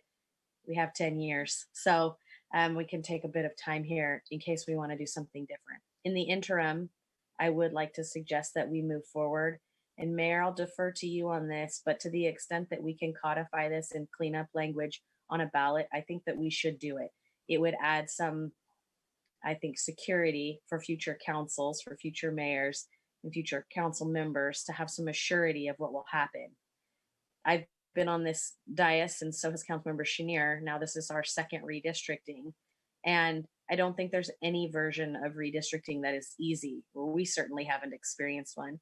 Poor Councilmember Chenier in the last redistricting had a heck of a time. He really had a heck of a time. And really it was what happened to him that made us take the further step to do a redistricting committee. And so actually, Susanna, I think it's amazing that you have figured this out for us. And I know there are certain circumstances around potential recalls and things that have brought it to attention, and Councilmember Harris has been vocal, but you're the first city attorney to figure it out. And I think that says a lot about you. And you have brought us a full-fledged, full-bodied solution in 2 weeks. I just want to say thank you, and that I am happy to make a motion of what you have suggested, with the one modification that we start with the Ethics Commission before going to Law and Ledge, if that doesn't have any objection from the mayor or council colleagues. Okay, thank you. Those were good comments. I see Councilmember Harris next. Go ahead. Yeah, thank you, Mayor. You know, this concept of accelerations and deferrals is not new, although it was certainly not deliberated in our city. When we changed to an independent redistricting commission, that was a very fundamental change for the city. As has been said by our city attorney, we followed our own council, if you will, for decades. Issues didn't really come up because the council adopted the new maps, and councils tend not to district people out of their districts. And the last time that happened was 30 years ago to Lynn Roby. It caused a lot of stress back then. I remember it well. There was a lot of upheaval when the council actually adjusted lines and dropped a council member at that time. The problem here is that with this new redistricting commission, had they been given instructions about accelerations and deferrals, I believe our map would be quite different than the one that was adopted. Hastily adopted on the last evening, our city was sliced and diced in a way that caused more deferral areas than really should have been. The commission were all people unfamiliar with the process, lay people, if you will. And the instructions they were given were somewhat vague about population stability.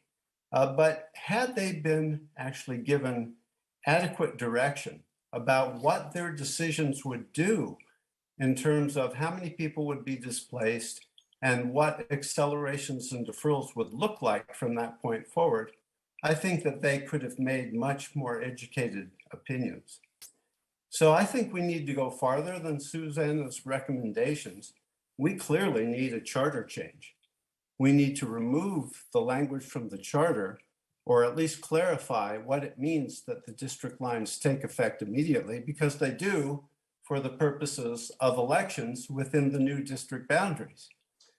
But we should, I think, add to our charter language that says that the independent commission will be staffed by a redistricting expert and a demographer, because those are the experts that were actually needed, desperately needed, if you ask me, in this last round with our independent commission. So I think that I'd like to thank Paul Mitchell. Paul, if you're still online, I do have a question for you. Sure. Yeah, so you have worked with a lot of cities, with commissions on redistricting. Is it the normal practice to have an expert on redistricting and a demographer present? It just seems like common sense to me. Yeah, most redistrictings do have experts, and California is kind of blessed in that there are a number of firms that are recognized both in California and nationally as experts on redistricting. So it is much more common. There are some agencies that either used academics, like the Orange County used somebody at Cal State Fullerton, or used internal staff.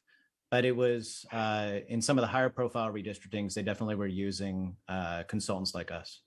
And do you find with consultants on board like that, Paul, that the commissions are made quite aware of what their potential maps would mean in terms of accelerations and deferrals? I can only speak for ourselves. Through our redistrictings, we generally do like a 101 on redistricting that includes acceleration deferrals and how that works. And we also in commissions have trainings for all the commissioners. We were fortunate to have the chair of the 2010 commission on our staff doing the trainings for the commissioners, so they understood it from a commissioner's perspective. I feel like all of our commissions understood those elements from the very beginning. Yeah, thank you. I think that's important information. Well, I'd like to thank you personally, Paul, for making me aware of this process of accelerations and deferrals. And also, it was actually a comment that you made in the paper that started this whole process that led me to think, wait a minute, I do still represent my old district to the end of my term, for which I am deeply grateful. So yeah, we are going to have to do something different moving forward, but it comports with state law, and it is a reasonable way to move forward. So I think that's progress. And in this situation, our redistricting commission altered our lines such that we have a maximum number of deferrals, and that's not a good thing. We also have less population stability than need be. It also took 2 seated council members and drew them out of their districts, as well as 3 very viable candidates who were planning to run for districts, and moved them into a position where they could no longer run. So in my opinion, the result of this process was very poor and not a good outcome for the city. It certainly was not a good outcome for me personally. But that being said, now we are in a place where we can do something a lot more intelligent next time. But I do believe strongly that we have to do a charter change. So if this comes back to law and legislation, that is something that we need to deliberate right away, because we can't keep the same language and expect a different result, even though we learned this time. Future councils might forget. Councilmember Harris, Susanna's recommendation does include the charter change. Well, it suggested it, but I'm saying specifically that in the charter language, it should specifically state that a demographer and an expert on redistricting should staff the commission. So I would ask if you will accept that as a friendly amendment to your motion.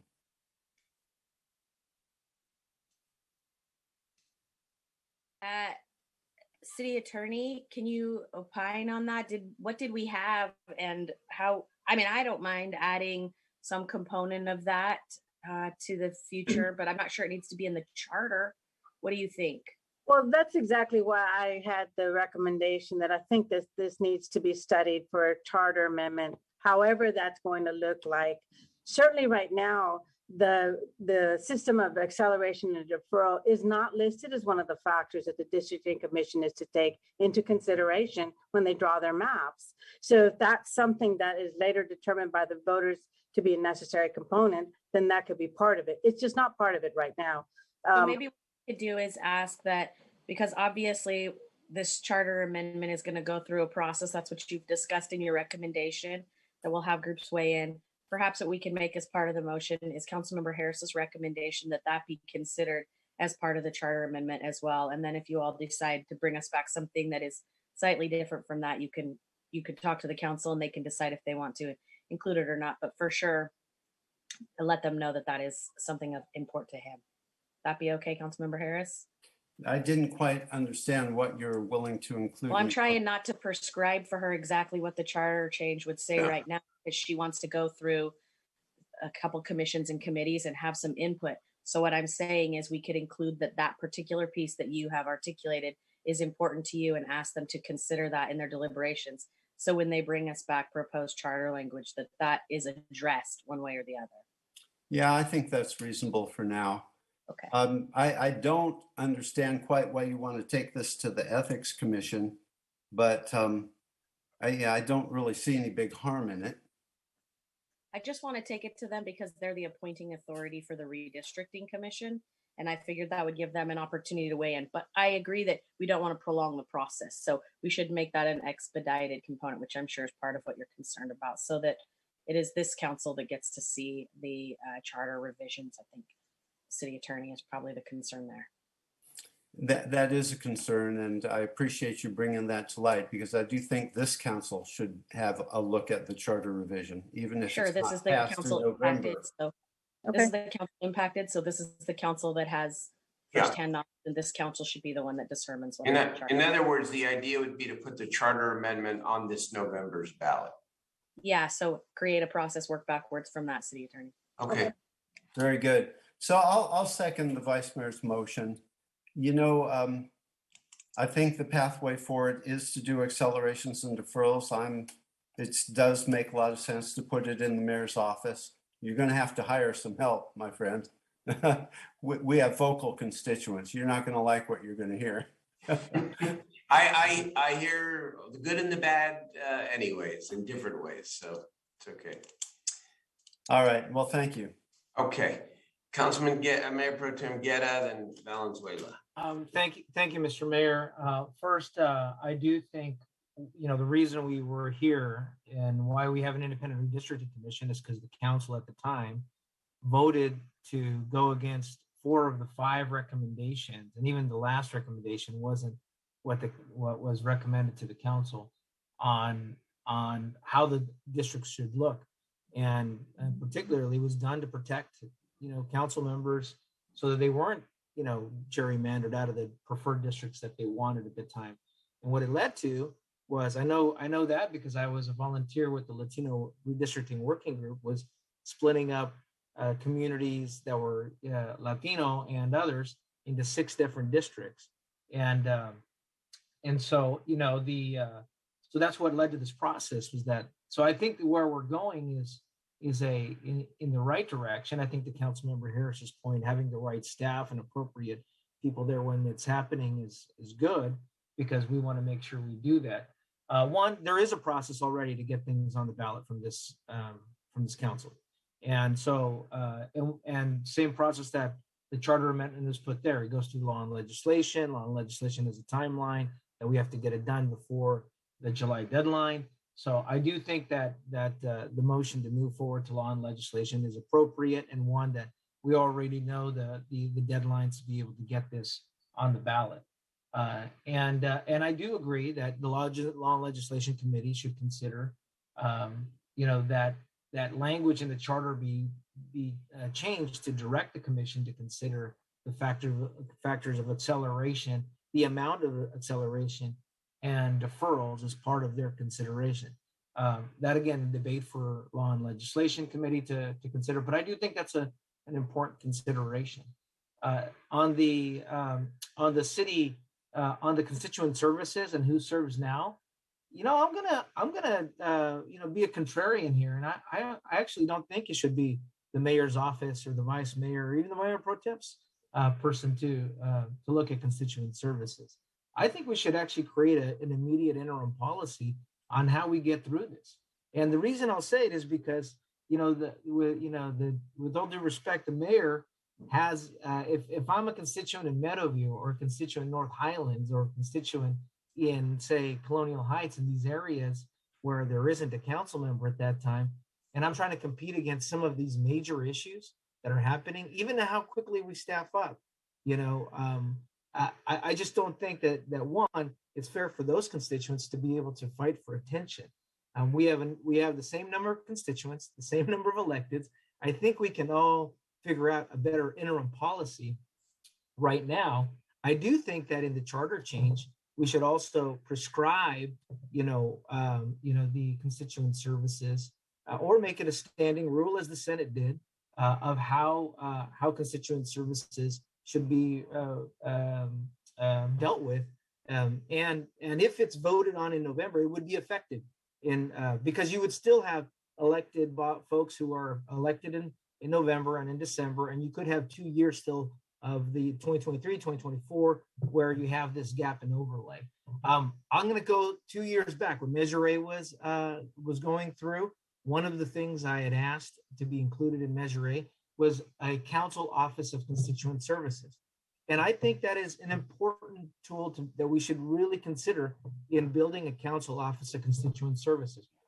Because regardless of redistricting, we will always have turnover unless for some reason we have 8 years of the same council or 12 years of the same council. We will always have turnover of new council offices and council members and with their new team. And to be able to have a professional staff that can help, troubleshoot that, so we're not reinventing the wheel each time, and helping to upload or get a new council office so that they don't, make the same mistakes or know of the same issues or opportunities. I think there's a benefit to that. And we see that in other cities or in other agencies where there is a standing group that's their job. They're the troubleshooters to help the council offices. So I do think that if we're going to go into that form, I think we should look at that. I still believe that's an important tool. But so I would say that this is a direction tonight. There isn't a formal action, but I would say that I prefer more developing a professionalized constituent services office versus having a constituent community having to, look for either the mayor pro temp or the vice mayor or the mayor for that fact. To clarify, I guess, the motion, I mean, if the motion was changed to say, finding an immediate or coming back with a tool for constituent services, I would prefer that. And I do think that drafting an interim policy, we can all figure out how we're going to deal. At least in my district, it's small because I have a smaller number of accelerated and decelerated districts. I know I can work with Councilmember Chenier. I know I can work with Councilmember Harris or my immediate council members to find that solution. I think we can all figure that out. So those are my comments, Mr. Mayor. But I think moving forward, Jay, I'm looking at Jay over here, Councilmember Chenier. I know we can get something put together for the council, ad valorem ledge, in time for the November ballot. And even I think we can all work on an interim policy to make sure our constituent services. I know I've told the new constituents, regardless of who's there, you can call our office. Okay. Thank you, Councilmember Guerra. Councilmember Valenzuela, then Chenier. I'm going to make a couple of comments as well. Go ahead. Thanks, Mayor. I am a bundle of questions and statements here, so I'm going to try my best to be orderly. I've been trying to take notes. So at the last discussion, Vice Mayor Ashby brought up city funding because things like Quimby, I think we used to City of Festivals, we have certain pots of money that we tend to allocate by district. And so I don't expect anybody to have an answer for that right now, but I do think that when we're talking about policy moving forward, how city funding works for those deferred areas specifically after December 2022 is going to be really important because, I just want there to be clarity on like whose pots of money, because that money came from them as well, regardless if they don't have a council district. I have like random logistical points that maybe Paul knows about, which is like, so in the Senate might be the best example. So let's take that example of when Senate District 6 changed significantly. Who did those 276,000 people, what district did they say they were in? Did they just say, I'm in a deferred area and I will be represented by 6 or 4 and 6? I mean, I guess just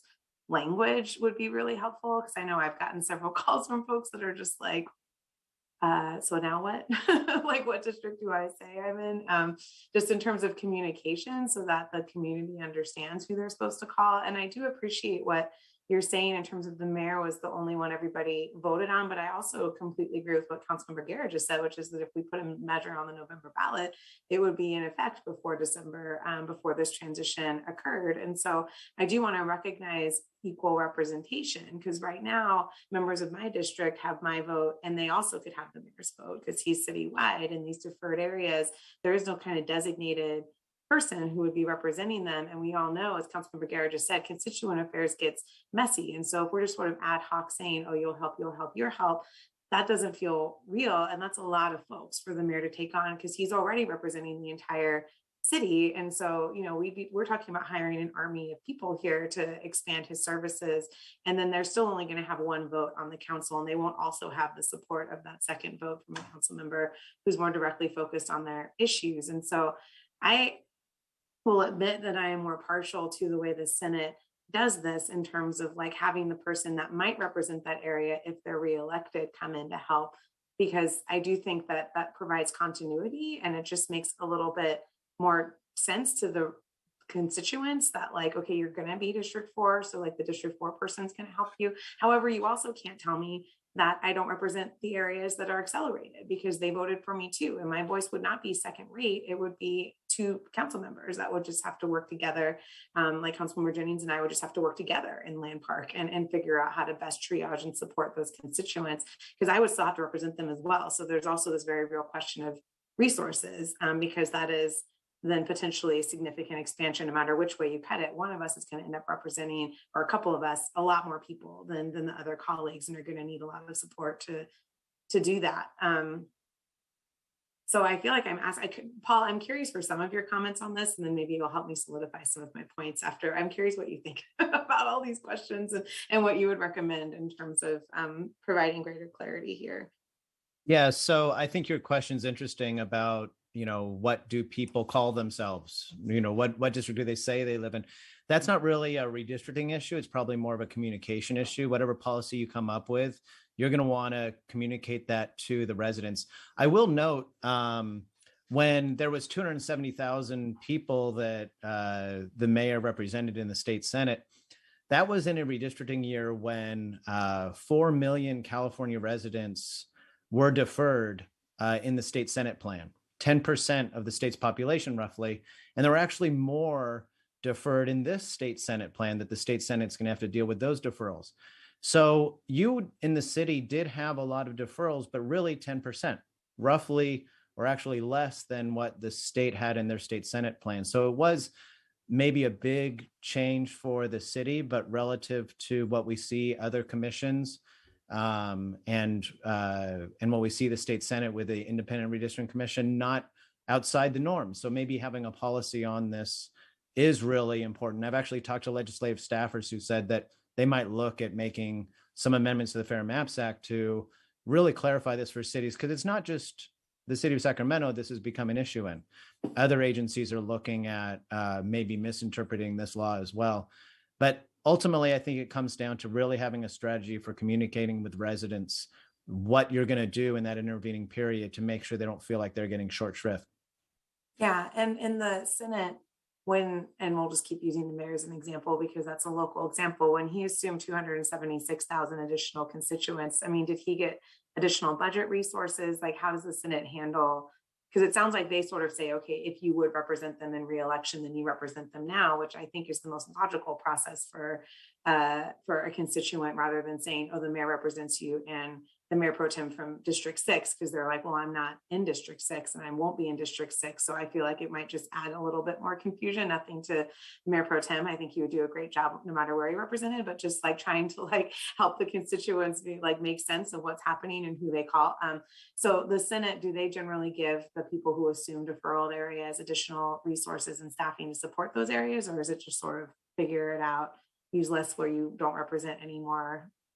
I believe they did allocate resources. The mayor might remember, but I believe that they were allocated resources to make sure that any, say, district office that was in Elk Grove wasn't, closed down. It would have been assumed by that Senate District 6 office and put under that budget. So maybe he recalls. You know what? It has been a few years. It's been a minute. I was pro tem, so I'm sure that we did.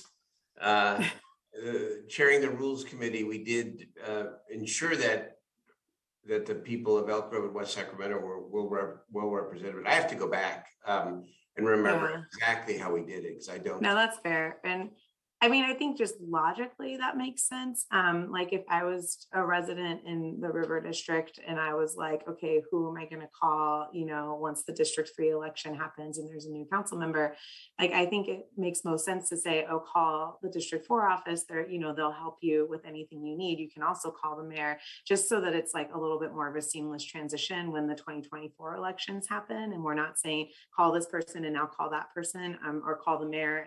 And I mean, honestly, Mayor, it's not like your staff is bored. I mean, you have a lot of work that you do already. And so I'm just trying to be very cognizant of like, that's a lot, as was mentioned, our constituents. But I also want to lift up too what I think Councilmember Guerra said in terms of Office of Constituent Services, because I've had a couple instances now where I've started representing areas where I got very little notes from the person who was representing that area. And I did feel like I was asking staff the same questions, that they were like, we covered this 10 times last year and like, let's get you up to speed. And I felt bad about basically like asking staff to like revisit something that they had already visited just the year prior. And so I think it would be really helpful to think about what that office could look like, not as a substitute for district staff, because I do think, our staff develop specialized relationships and are in the communities and can kind of build, I don't want to replace what we already do, but it's sort of like a layer on top of in terms of data and systems and support for those folks as they're doing constituent affairs, so that when a question pops up, they're like, oh, hey, you know what? The last council member dealt with that 3 years ago, and here's the files on what happened. That would be super helpful. It's almost like a record keeping like office maybe, but like a little bit more hands-on. I don't know if that resonates with your vision there, but I will just say that I think it makes most sense for us to have the mayor, because I do think that he's elected citywide. I think I get the legal argument there, but I think procedurally, whoever assists the mayor should probably be the council member that might assume that area if they were reelected, so that there is that continuity, but it does have to come with budget resources for both offices, both the mayor and that office, because we will still be representing the areas we represented. There is no first, second tier here. We're going to be working in partners with those council reps for those other areas. And that's just, I think, something that we have to work out amongst ourselves. Thank you. Yeah. Oh, very good. Councilman Chenier. Thanks. So Paul, thank you for coming. Appreciate it. Nice to see you. I do think there's an opportunity here. I want to kind of go to what Eric and Katie have talked about a little bit on the Office of Constituent Services. And I'm kind of going back when the mayor first ran and his chief of staff at that point was really talking about creating such an office that would serve everyone. And as I think about constituent services, there's two pieces to it. There's one piece that's pretty rote. It's like, our sidewalks are cracked, or kind of the stuff that doesn't take a relationship with the district, but you just need to know where to go in the city. So we have folks who are, close to Public Works and or close to YPSI to do things like that. And then there's the other stuff that are the services that we provide, whether it's movies or concerts or whatever, that are kind of over and above the standard operating of the city. And I think that there's, obviously I won't be around, but I think there's an opportunity here to take a look at that at a larger scale. Do we really need 8 different people who know who to call when their garbage doesn't get picked up? And it's kind of an extension of 311, of being able to do a lot more so that our offices could actually focus more on what people need over and above the daily grind of the city. So something we may want to discuss. And again, we are where we are. I would look at this as an opportunity to do things better and maybe more efficiently. Thank you. Good comments. Councilmember Vang. Thanks, Mayor. Just want to take this opportunity to thank Susanna and Paul for their presentation. I like to also echo and uplift Councilmember Guerra's proposal of an interim constituent office. Just looking at the map that Susanna showed, there are new DA areas that are the deferred area. So for example, Old District 7 has half of Detroit, Valley High, and also Deerfield, Mesa Grande. And I'm thinking about our beloved Detroit community. When Councilmember Jennings win this November, he will represent the new district, and that will leave Detroit and Valley High and Deerfield Mesa Grande without a council representative for 2 years. And I know there's dire need in those neighborhoods. And so, Mayor, you're going to need a team. You're going to need support. And I think this proposal from Councilmember Guerra, I think I'm hearing my colleague, Councilwoman Valenzuela, and also Councilmember Chenier supporting this as well, because I know the need is incredibly dire. I do agree this is an opportunity for us to perhaps do things better in terms of constituent services. But regardless, I know that our office and my team, we've had internal conversations about this, is that we're going to do everything we can to support those who voted us in for the old District 8. And we're going to do everything we can to serve the new boundaries as well. I am grateful that I have a really great relationship with Councilmember Chenier and Councilmember Jennings, so we can partner on many things. But I do worry about just representation and resources for these communities in particular that won't have representation for the 2 years. So that is of a concern. But if there are resources, a constituent office that can really meet their needs, that would put me at a much better place when I think about these neighborhoods that are often left behind. And those are my comments, and really looking forward to us sorting throughout the internal piece of what that constituent services will look like for the city of Sacramento. Thank you, Vice Mayor. 2 thoughts, Mayor. I want to be selfless in this motion, and I hear a significant number of my colleagues asking that we consider Constituent Affairs Office. So we could add to the motion that be discussed also. And then I think it should come back for a vote. I will tell you, I would never support it. And this is just your veteran council member here telling you, you would have to pry constituent services from my cold, dead hands, because that is how you stay close to your constituency. Equally, you would have to pry Maisha Ross from my cold, dead hands, because she's an amazing constituent affairs person. I fully expect there to be an all-out war over who gets her when I'm gone. Mayor, pay attention, because, you hear them. They want you to have a good constituent affairs person. I can think of a couple other people who might want to arm wrestle you, though. I got good people already, but thank you. Yes, you do.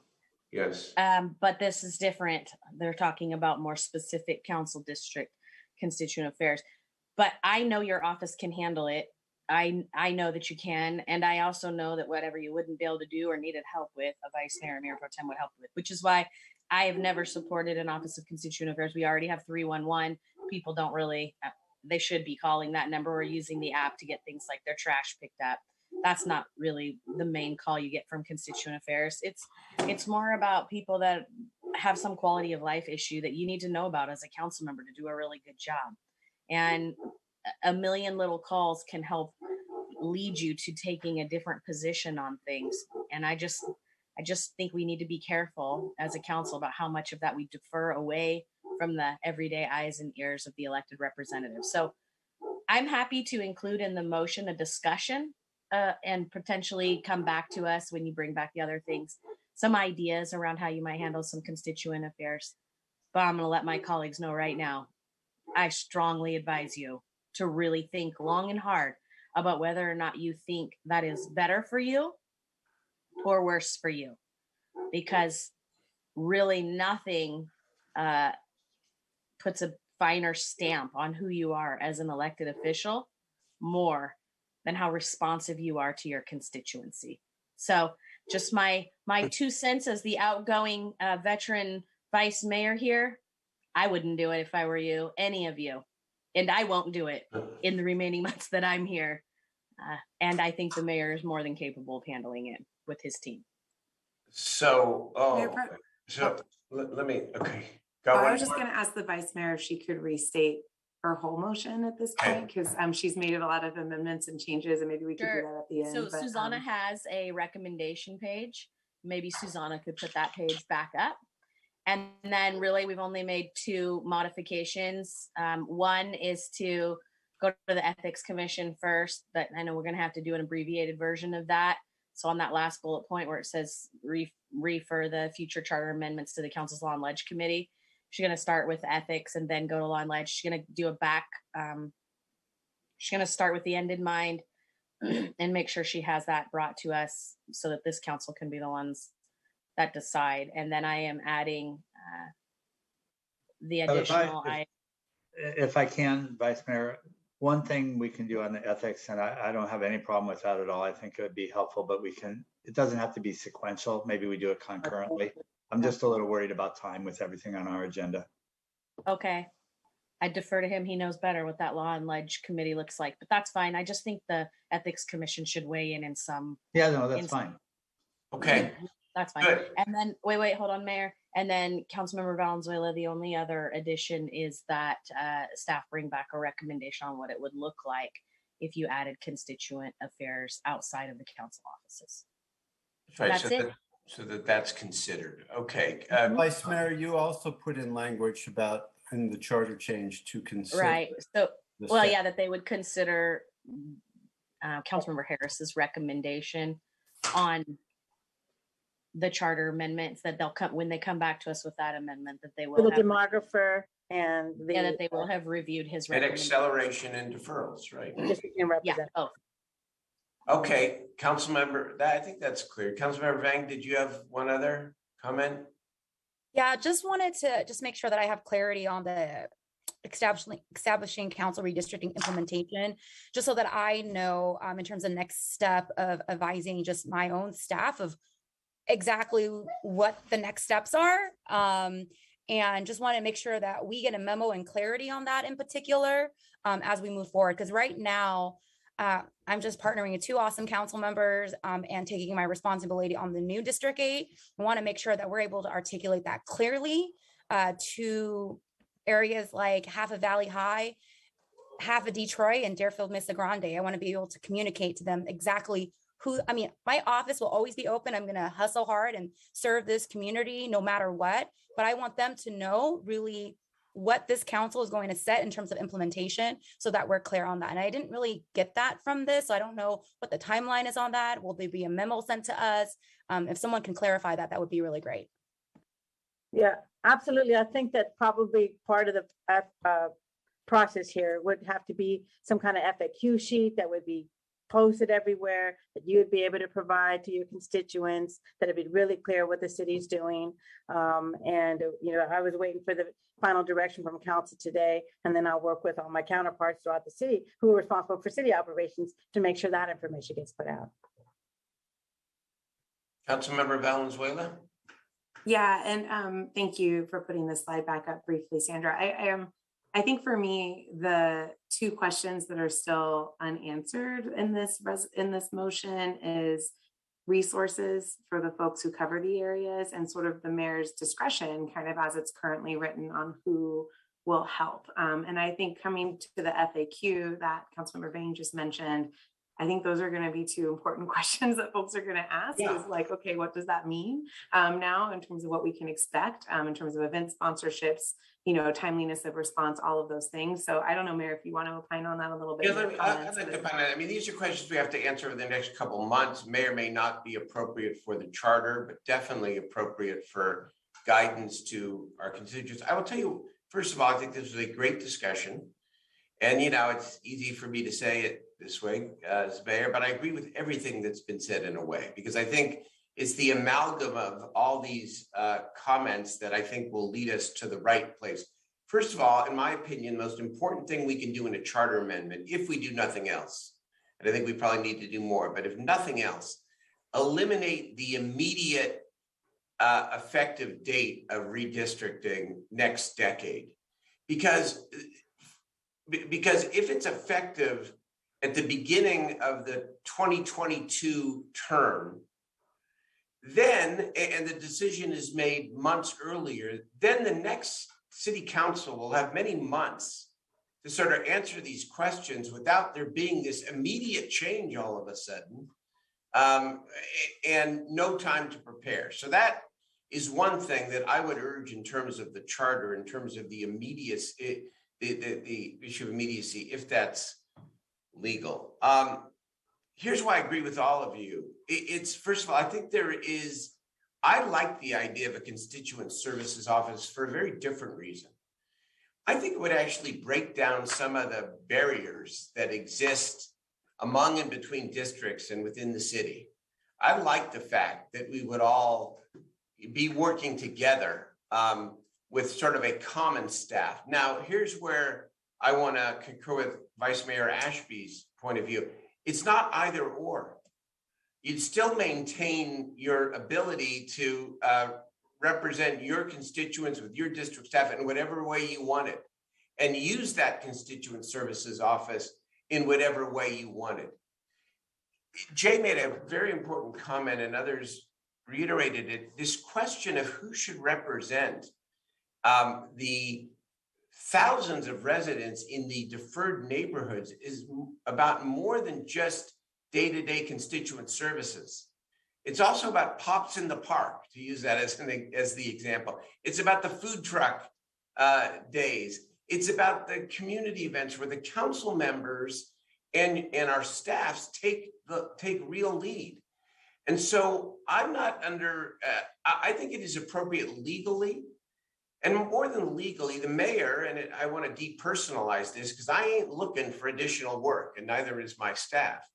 But I do think the mayor, and there will be a different mayor, I guarantee you, the next time redistricting comes around, is elected by all the constituents. So she or he ought to be in sort of the primary position here to make sure that the people know that they can go to her or to him always as a fail-safe. But then how we set up the actual work to be accomplished on behalf of those, quote, deferred constituents is something that we can figure out together over the next couple months. It's a combination of maybe a new constituent services office. It's a combination of additional staff for the mayor's office. I also agree with Councilmember Valenzuela that again, elections are elections, but the council member who will represent the deferred district, if he or she wins re-election, I think is in a prime position and frankly would have a real incentive to represent those deferred constituents really well, and at least to help with that representation. So I think it's the combination of all these things. The mayor ultimately responsible, because in this case it's a he, is the only one who actually legally represents those deferred constituents. The council member that will represent if she or he wins re-election. The mayor pro tem and the vice mayor, additional staff for the mayor, and add to that a constituent services office in a way that supplements the work that we do and maybe frees up our staff, the council staffs, to do a lot of other things as well. That could all be a good thing. And in the end, the more resources we put into providing direct services to our constituents, the better our city will be. So, I agree with you all. Councilmember Valenzuela? Oh, thank you, Mayor. So I am still confused, and I'm just going to name that because I don't believe I'm the only one. So I want to make a proposal in terms of process, because I think we're talking about two separate things. We're talking about a policy we adopt that we're anticipating would govern us to starting December 2022, so we can plan so that the constituents know what to expect. That's what and I'm then we for. have potential charter changes that we also want to put forward for the ballot in November. So what I would like to propose is that we make these two processes one. We don't try to settle all of the, I think the city attorney's guidance is a great starting framework, but I think what we're also talking about here is a lot of very important details on how that would be operationalized that I think warrant a little bit more discussion. And so what I'd like to propose is that for the next, really 2 months, August is the deadline for a November measure. So we've got a couple months. Ethics Commission Law and Ledge works on both an interim policy and a proposed charter change. So they're the same. hoping that that's what passes, but if nothing else, at least knowing that there's some consistency and giving us a little bit more process to work out these details and proposals a little bit more.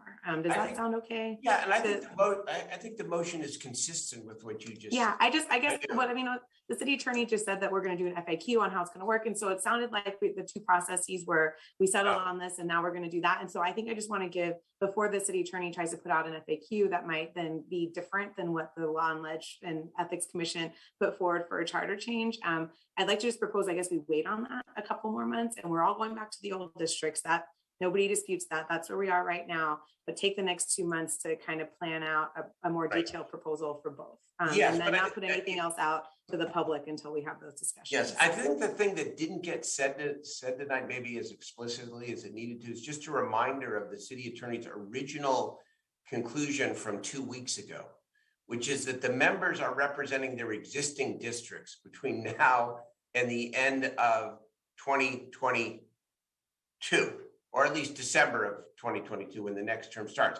So the Councilmember Vang, I heard you saying, asking, well, what's the current status? Well, the current status is you represent the district you were elected in, and you'll work collaboratively with the deferred parts of your district, with me and with the other council members, but you represent the district you were elected in between now and the end of 2022, December 2022. But there's no reason, Mayor, for us to start working with deferred areas until after December 2022. True. Because that's when this happens, right? That's That's what I'm saying is I would just love us to take these next 2 months, follow the process that the Vice Mayor outlined, that the City Attorney outlined, work with the Access and work with Law and Leg, but that when we put something out to the public about how this works, it has the benefit of that additional discussion. Exactly. And it mirrors the charter change that we're going to put forward in November. Yes. So that's all I want us to do. No immediate FAQ. Let's do that. We now know what the current rule is. We now know more than we've ever known about what's going to happen beginning December of 2022. We also need to consider some potential charter amendments about representation of deferred areas, as well as this question of immediacy of the redistricting maps. And just to be clear, the city attorney wasn't suggesting a public FAQ. She was in response to Councilmember Vang's request, I think she was suggesting an FAQ to the council members, just to be clear. And then eventually, when the council decides what it's going to do, then it'll be something that you can and should put out there and communicate. So I was responding to Councilmember Vang's. Yeah, no. And all Councilmember Vang's, I think, was saying an FAQ is right on, rock solid. However, let's not put it out immediately. Let's wait until it's clear what direction we're heading in terms of the charter amendment so that all of it can be incorporated together. That's all. Well, and that essentially the policy be something that we vote on with a little bit more detail before we start saying this is how we're going to do it. Okay. Okay. Very good. Let's call the roll, please. Vice Mayor Ashby? Yes. Councilmember Laloe? Aye. Councilmember Harris? Aye. Councilmember Valenzuela? Yes. Councilmember Chenier? Aye. Mayor Pro Tem Guerra? Aye. Councilmember Jennings? Yes. Councilmember Vang? Yes. And Mayor Steinberg? Yes. All right. No more discussion about this for at least a week. Okay. Thank you again, City Attorney. Thank you, Paul Mitchell. Thank you. This is, grappling with tough stuff. And, like we said, the city has done it a certain way for many, many decades. And now the law is clear and we are clear. So thank you. All right. Are there members of the public that want to testify on items not on the council agenda? Yes, Mayor, I do have hands raised, and I do have a board and commission appointment to read into the record to the Planning and Design Commission, Maya Wallace. Okay, how many people do we have? I have 5. Okay, let's hear from the public. The first is a phone number, last 4 digits 4366. Mr. Davis? Yes, this is Lambert, and I wanted to send a couple of shouts out because I was impressed with what I heard tonight First of all, regarding City Councilwoman Valenzuela, I'm glad that was cleared up because the recall should not apply to her until after December. So I wanted to let her know that she has the moral support of someone like me, and I'm courageous enough to state it. The other thing is there's some excitement in Del Paso Heights and District 2. Mr. Laloli is going to have an in-person conversation, well overdue. People are excited about that. And I think that's a good thing. The other thing, I wanted to send a shout out to the mayor because his office sent me a civic engagement, and it talked about this weekend, Hagenwood Park, which was integral to us when we were growing up there, is going to be cleaned up. So I'm going to go look at it Friday, and then when they do it Saturday, I'm going to go back and look at it Sunday because I really do love Del Paso Heights. There's no question about that. And speaking of Del Paso Heights, it's now baseball season. I haven't seen anything in the Sacramento Bee or anything from the city manager's office or anyone who would give these teenagers recognition. The boys basketball team won the championship at Golden One, and they beat El Grove before they got there, and then they beat Granite Bay. I'm still hearing about El Grove, and you should. They won the state. But recognize these teenagers' accomplishments because it really is very difficult to win a championship. You don't see a championship won all the time. So, give them the respect that they deserve. And Thank you, Mr. Davis. Thank you for your comments. Madam Clerk, I need to sign off. I have to get to a dinner. Thank you, Vice Mayor. Thank you, everybody. Thank you. Our next speaker is Robert Copeland. I would like to say to our 5 city council members that were elected when Kevin Johnson was mayor, and also Mayor Steinberg, has Sacramento gotten better since you became a city council member or mayor? I don't think so. So I wouldn't vote for any of you until you actually prove you can actually make improvements for the Sacramento City Council. My report card for all city council members: Katie Valenzuela, A-, Mike Bang, a B+, rest of you get an F. For failure, you're failing the people in Sacramento, in my opinion. I wouldn't vote for any of you. As far as the Senate district race that represents me, I'm voting for Dave Jones. Thank you. Thank you for your comments. Our next speaker is Barry Boyd.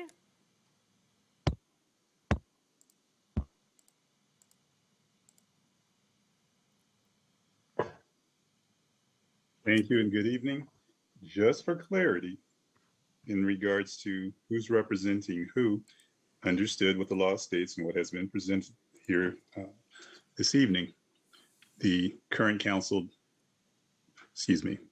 members prior to the redistricting map adoption maintain their area, understood, until, using, for example, District 3 and District 4, where Jeff Harris will stay in place representing the District 3 prior to the adoption of the redistricting map until December 31st, 2022.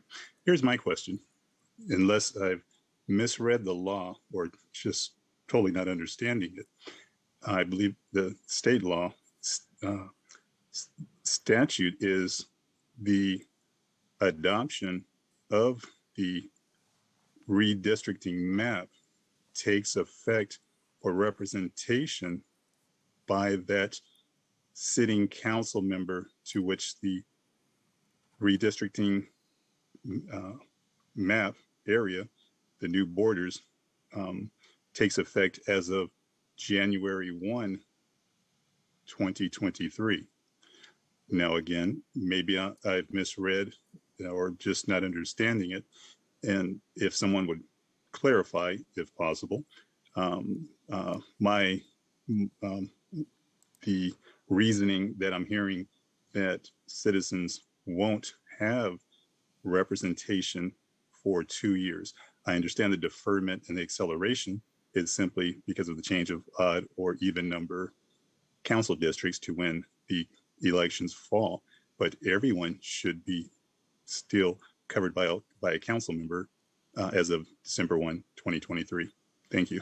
Thank you for your comments. Our next speaker is Matthew Winters.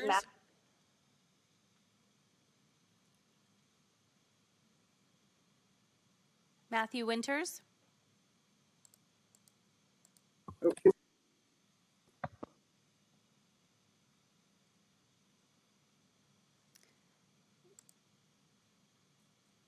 Next speaker is Daphne. Thank you for allowing me to end the night. I just wanted to thank the council for spending the extra time and allowing us to speak. As one of the individuals which will be in the accelerated district, I would prefer working with the former council member and the current newly elected council member based on the district lines. I think you should go to those areas and ask them for their opinion. I believe that the independent council and the members of the community drew the lines as they saw fit, and you need to respect that as an elected official. We do not gerrymander or draw lines around certain people's homes to have them represent areas which they do not live in. The district maps are signed according to zoning improvement plans, which are tied to zip codes, meaning we do census by door, we do taxes by door, we should do redistricting by door. The person who represents us should live in our neighborhood, should have our issues, and should represent our voice. And I think the people have spoken both on no on Measure A for a strong mayor. So giving it to the mayor's office is not something that we elected to do. And I think that you need to listen to their constituency. They're trying to speak to you loudly and clearly. Change is difficult. Some of you may need to adopt and adjust to change. And we intentionally drew the lines the way they were because they are fair and equitable based on zoning improvement plans. So other than that, the commission did understand what they were doing. There was no question about the lines. You had 10 years to adjust. You chose not to because you thought you had a succession plan, and it was not the correct one that the constituency elected. And I thank you for the time. Thank you for your comments. Vice Mayor, I have no more speakers. Okay, thank you, Madam Clerk, and thank you to everyone who called in. We have several council members with their hands up for council comments, ideas, and suggestions. We can start with Mayor Pro Tem Guerra. Madam Vice Mayor, I have a journey memory, so I'll go last if that's okay. Okay, no problem. Councilmember Loloe. Thank you, Madam Vice Mayor. I just wanted to bring up a topic that I think Councilmember Valenzuela brought up last week, and that is I had a great meeting with the Sacramento Lowrider Commissions yesterday. And here's a group of individuals that are, first of all, it was a great meeting. Not what I expected, but it was phenomenal.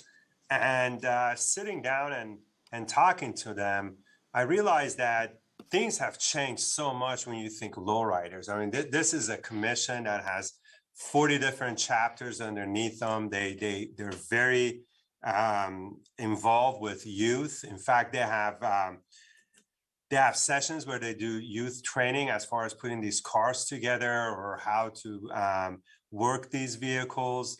Some of these members are phenomenal, community-based. They've been involved with giving away toys during Christmas, whether delivering food to the unhoused. So they've become really a part of our community.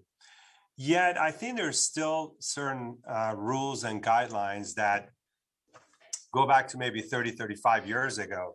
In particular, 3 particular signs on, and my apologies if I'm overextending myself to somebody else's district, especially after all this conversation. I'm just sharing information.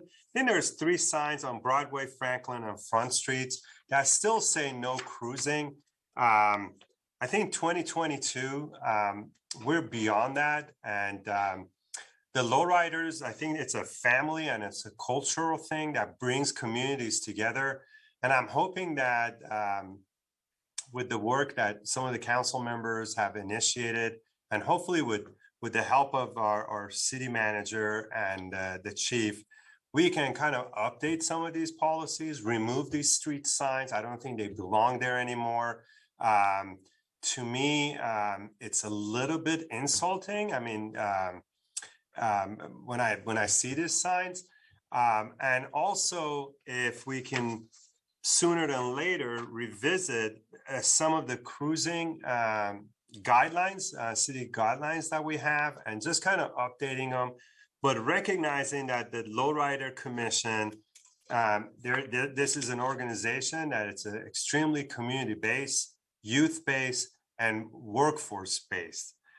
To me, they put a check mark next to all the boxes that we're desperately looking for community-based organizations to help us out with the youth and workforce. So I just want to put that on the city manager's radar and the chief's radar, and hopefully we can come back with some new revisions and get rid of these obsolete policies from 30, 40 years ago. Thank you very much, Madam Vice. Thank you, Council Member. Vice Mayor, can I go next? Sorry, right, Councilmember sure Chenier, because can. my comments were related to that. We do have this on the law, Council Member. It's actually item 30, and the conversations are ongoing. And I wanted to provide a brief update because we are kind of Brown acted out and are sort of behind the scenes communications of just that these conversations are ongoing.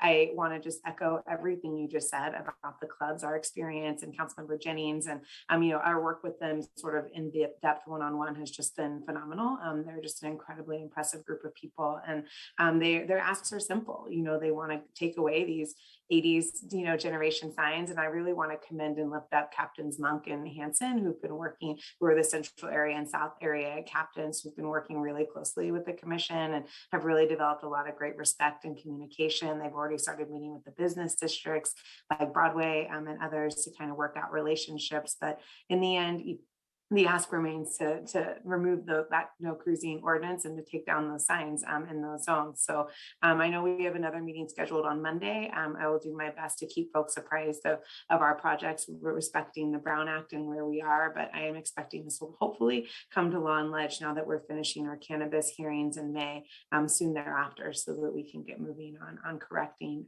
what's going on here for everybody. So thank you, Councilmember, for your words. That was the perfect entrance into the update, and I won't repeat any of them other than to say, yeah, it's an incredible group of people. And if folks on the council haven't met with the lowriders, they're continuing to do events. They're continuing to sponsor great community drives. They're continuing to support the community. And I hope you'll reach out to them and partner with them since they're active in pretty much all of our districts.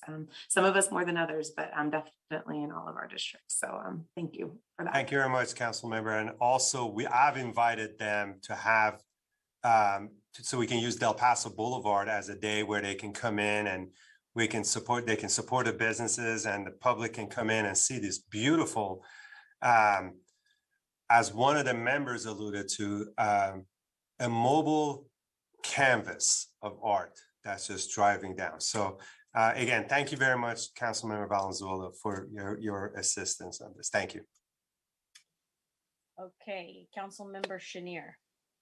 Thank you, Vice Mayor, and Councilmember Valenzuela. I've met with them as well, and thank you for your leadership on this. I think we're all in the same place. We just need to update it and take a few signs down. So one of the things, just very briefly, this is a bit of good news. One of the things that we did in negotiating the Aggie Square Community Benefits Agreement was agree to do a job training center for Aggie Square. As I think you all know, we have a guarantee of 20% local hire, 25% after 10 years. But what that really requires is that we have great pathways, and we have young people and adults who are ready to take those jobs as they open up. One of the things that we did working with SETA, so this is a shout out to Roy and Terry over there, was put in an application for $250,000 for an accelerator grant through the Workforce Investment Board. And we just got notified probably about 2 hours ago that we have received that grant. So that puts us on the road also for some other grant opportunities with the Workforce Investment Board. So $250,000, a lot of it to do ambassadors and hire young people to work for us within the neighborhoods for Aggie Square. So just wanted to say that. Eric, I don't know if you've seen that yet.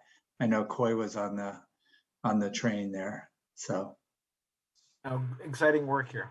yeah.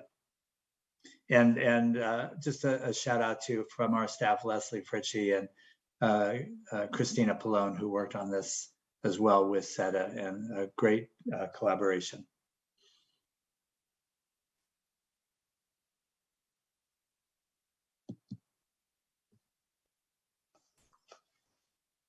Have Council Member Harris next. Yeah, thanks, Vice Mayor. I just want the community to be aware that Pops in the Park will indeed happen this year. We're going to have two big shows, pretty big shows, at McKinley Park and East Portal Park in East Sac, and South Natomas Community Park in South Natomas. I'm very excited. This will be, when you take the hiatus from the pandemic into account, this is our 30th year of Pops in the Park. So very exciting events, and I can't wait to see y'all out there in the parks. That's all. Thank you. Council Member Vang. Thank you, Vice Mayor. Want to just take this moment to say congratulations to you on the official ribbon cutting for the Olympic size pool in your district and for our region. So I want to give a shout out to you. It was a really awesome day to be there today to celebrate just you and our city staff and everyone and all the partners. So I want to just give kudos to you.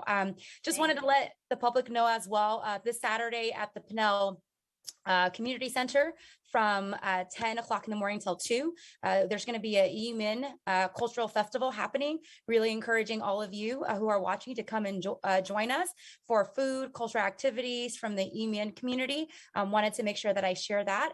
And then lastly, as many of you know, we've been holding several community listening sessions to hear directly from our residents in South Sacramento of how the 102 acres should be used.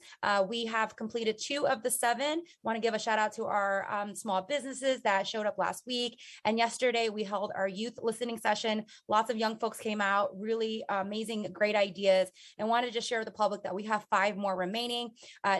Next Wednesday, actually, is the Detroit Neighborhood Listening Session at Susan B. Anthony Elementary School cafeteria. Want to encourage folks who live in South Sacramento to come out to that. And if you want to learn more about the remaining listening session, you can go to heartandhustle.org/listen. Check that out, and you can RSVP today for the remaining 5 sessions. Thank you so much, Vice Mayor. Okay, thank you. Councilmember Guerra, or Mayor Pro Tem Guerra, I'm gonna speak before you so that you can do the adjourn. Is that okay? Okay. Yeah. Yes. Okay. All right. I just wanted to thank you, Councilmember Vang, and thank the mayor for coming out today to the grand opening of the aquatics facility. All of you council members are invited to join us on Saturday for the public opening too. You should have invites in your inboxes from my staff, but if you didn't receive one, please let me know. I hope you'll come. You should come check out your investment. It's pretty incredible and quite the amenity for Sacramento. We now have an Olympic-sized pool, which is great. So kids in our region don't have to travel to the Bay Area or out into the suburbs to be able to swim in an Olympic-sized pool or to be in trials or Junior Olympics or any of those fun things that a lot of kids in our region like to do. Really proud to host that amenity in North Natomas, but fully recognize that it is a regional amenity for all to share, and just very grateful to everyone who made it work. This council put forward some funding for it. The developers in Natomas put forward the bulk of the funding. As I said today at the opening, the down payment came from Mayor Fargo, who set up an account long before I was here that drew down developer funds to put towards a community center and aquatics facility.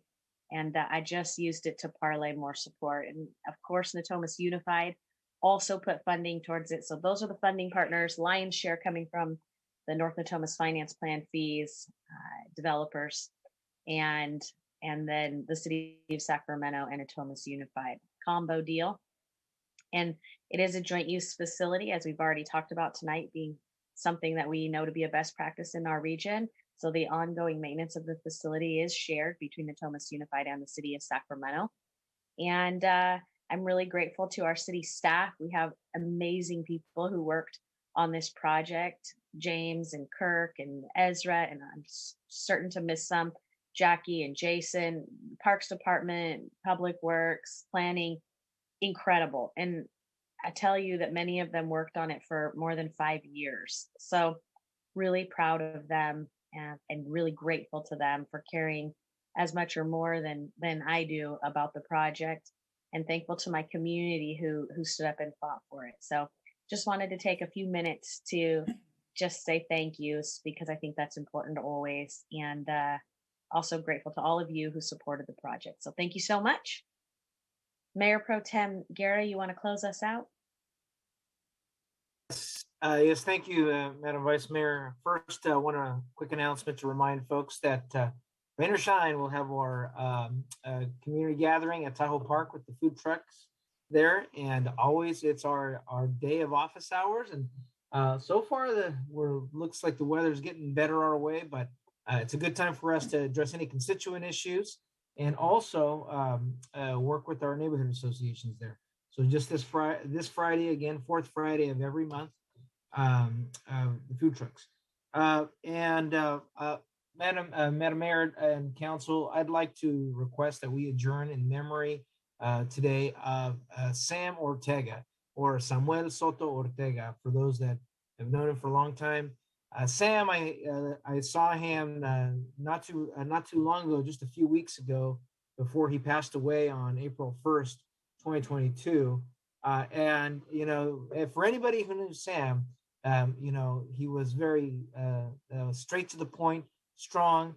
He had been definitely a person here who known him recently with his books that he'd been writing about the Mexican Revolution, about Chicanos in World War II, and all of the work that the 101st Airborne Division did, and their contributions to make sure that that all of our Latino members of the armed forces were not forgotten.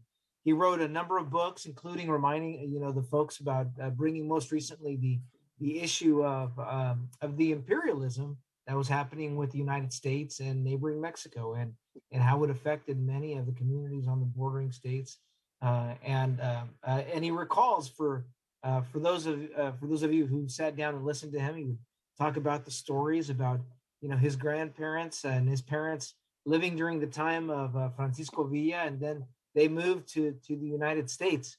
And he was born in 1935, went to Woodland High School over there, went to Sac City College, and then graduated from Sac State as well. He went to the John F. Kennedy also School of Government at Harvard after that as well. And he served as an administrator in a lot of our agencies. And one of the important things that he always focused on was looking at job placement and working on unemployment insurance when he was at EDD, and helping, monitor that organization. His parents, again, were born in Chihuahua, and that experience, which he'll talk about a lot, and never missed the time to be at the Mexican American Veterans Memorial to talk about the contributions. Anytime, if you were running for office, anyone who was running, whether school board, city council, or even governor, he wasn't afraid to ask you the tough questions. He will sorely be missed. He survived by his daughter, Monica Ortega.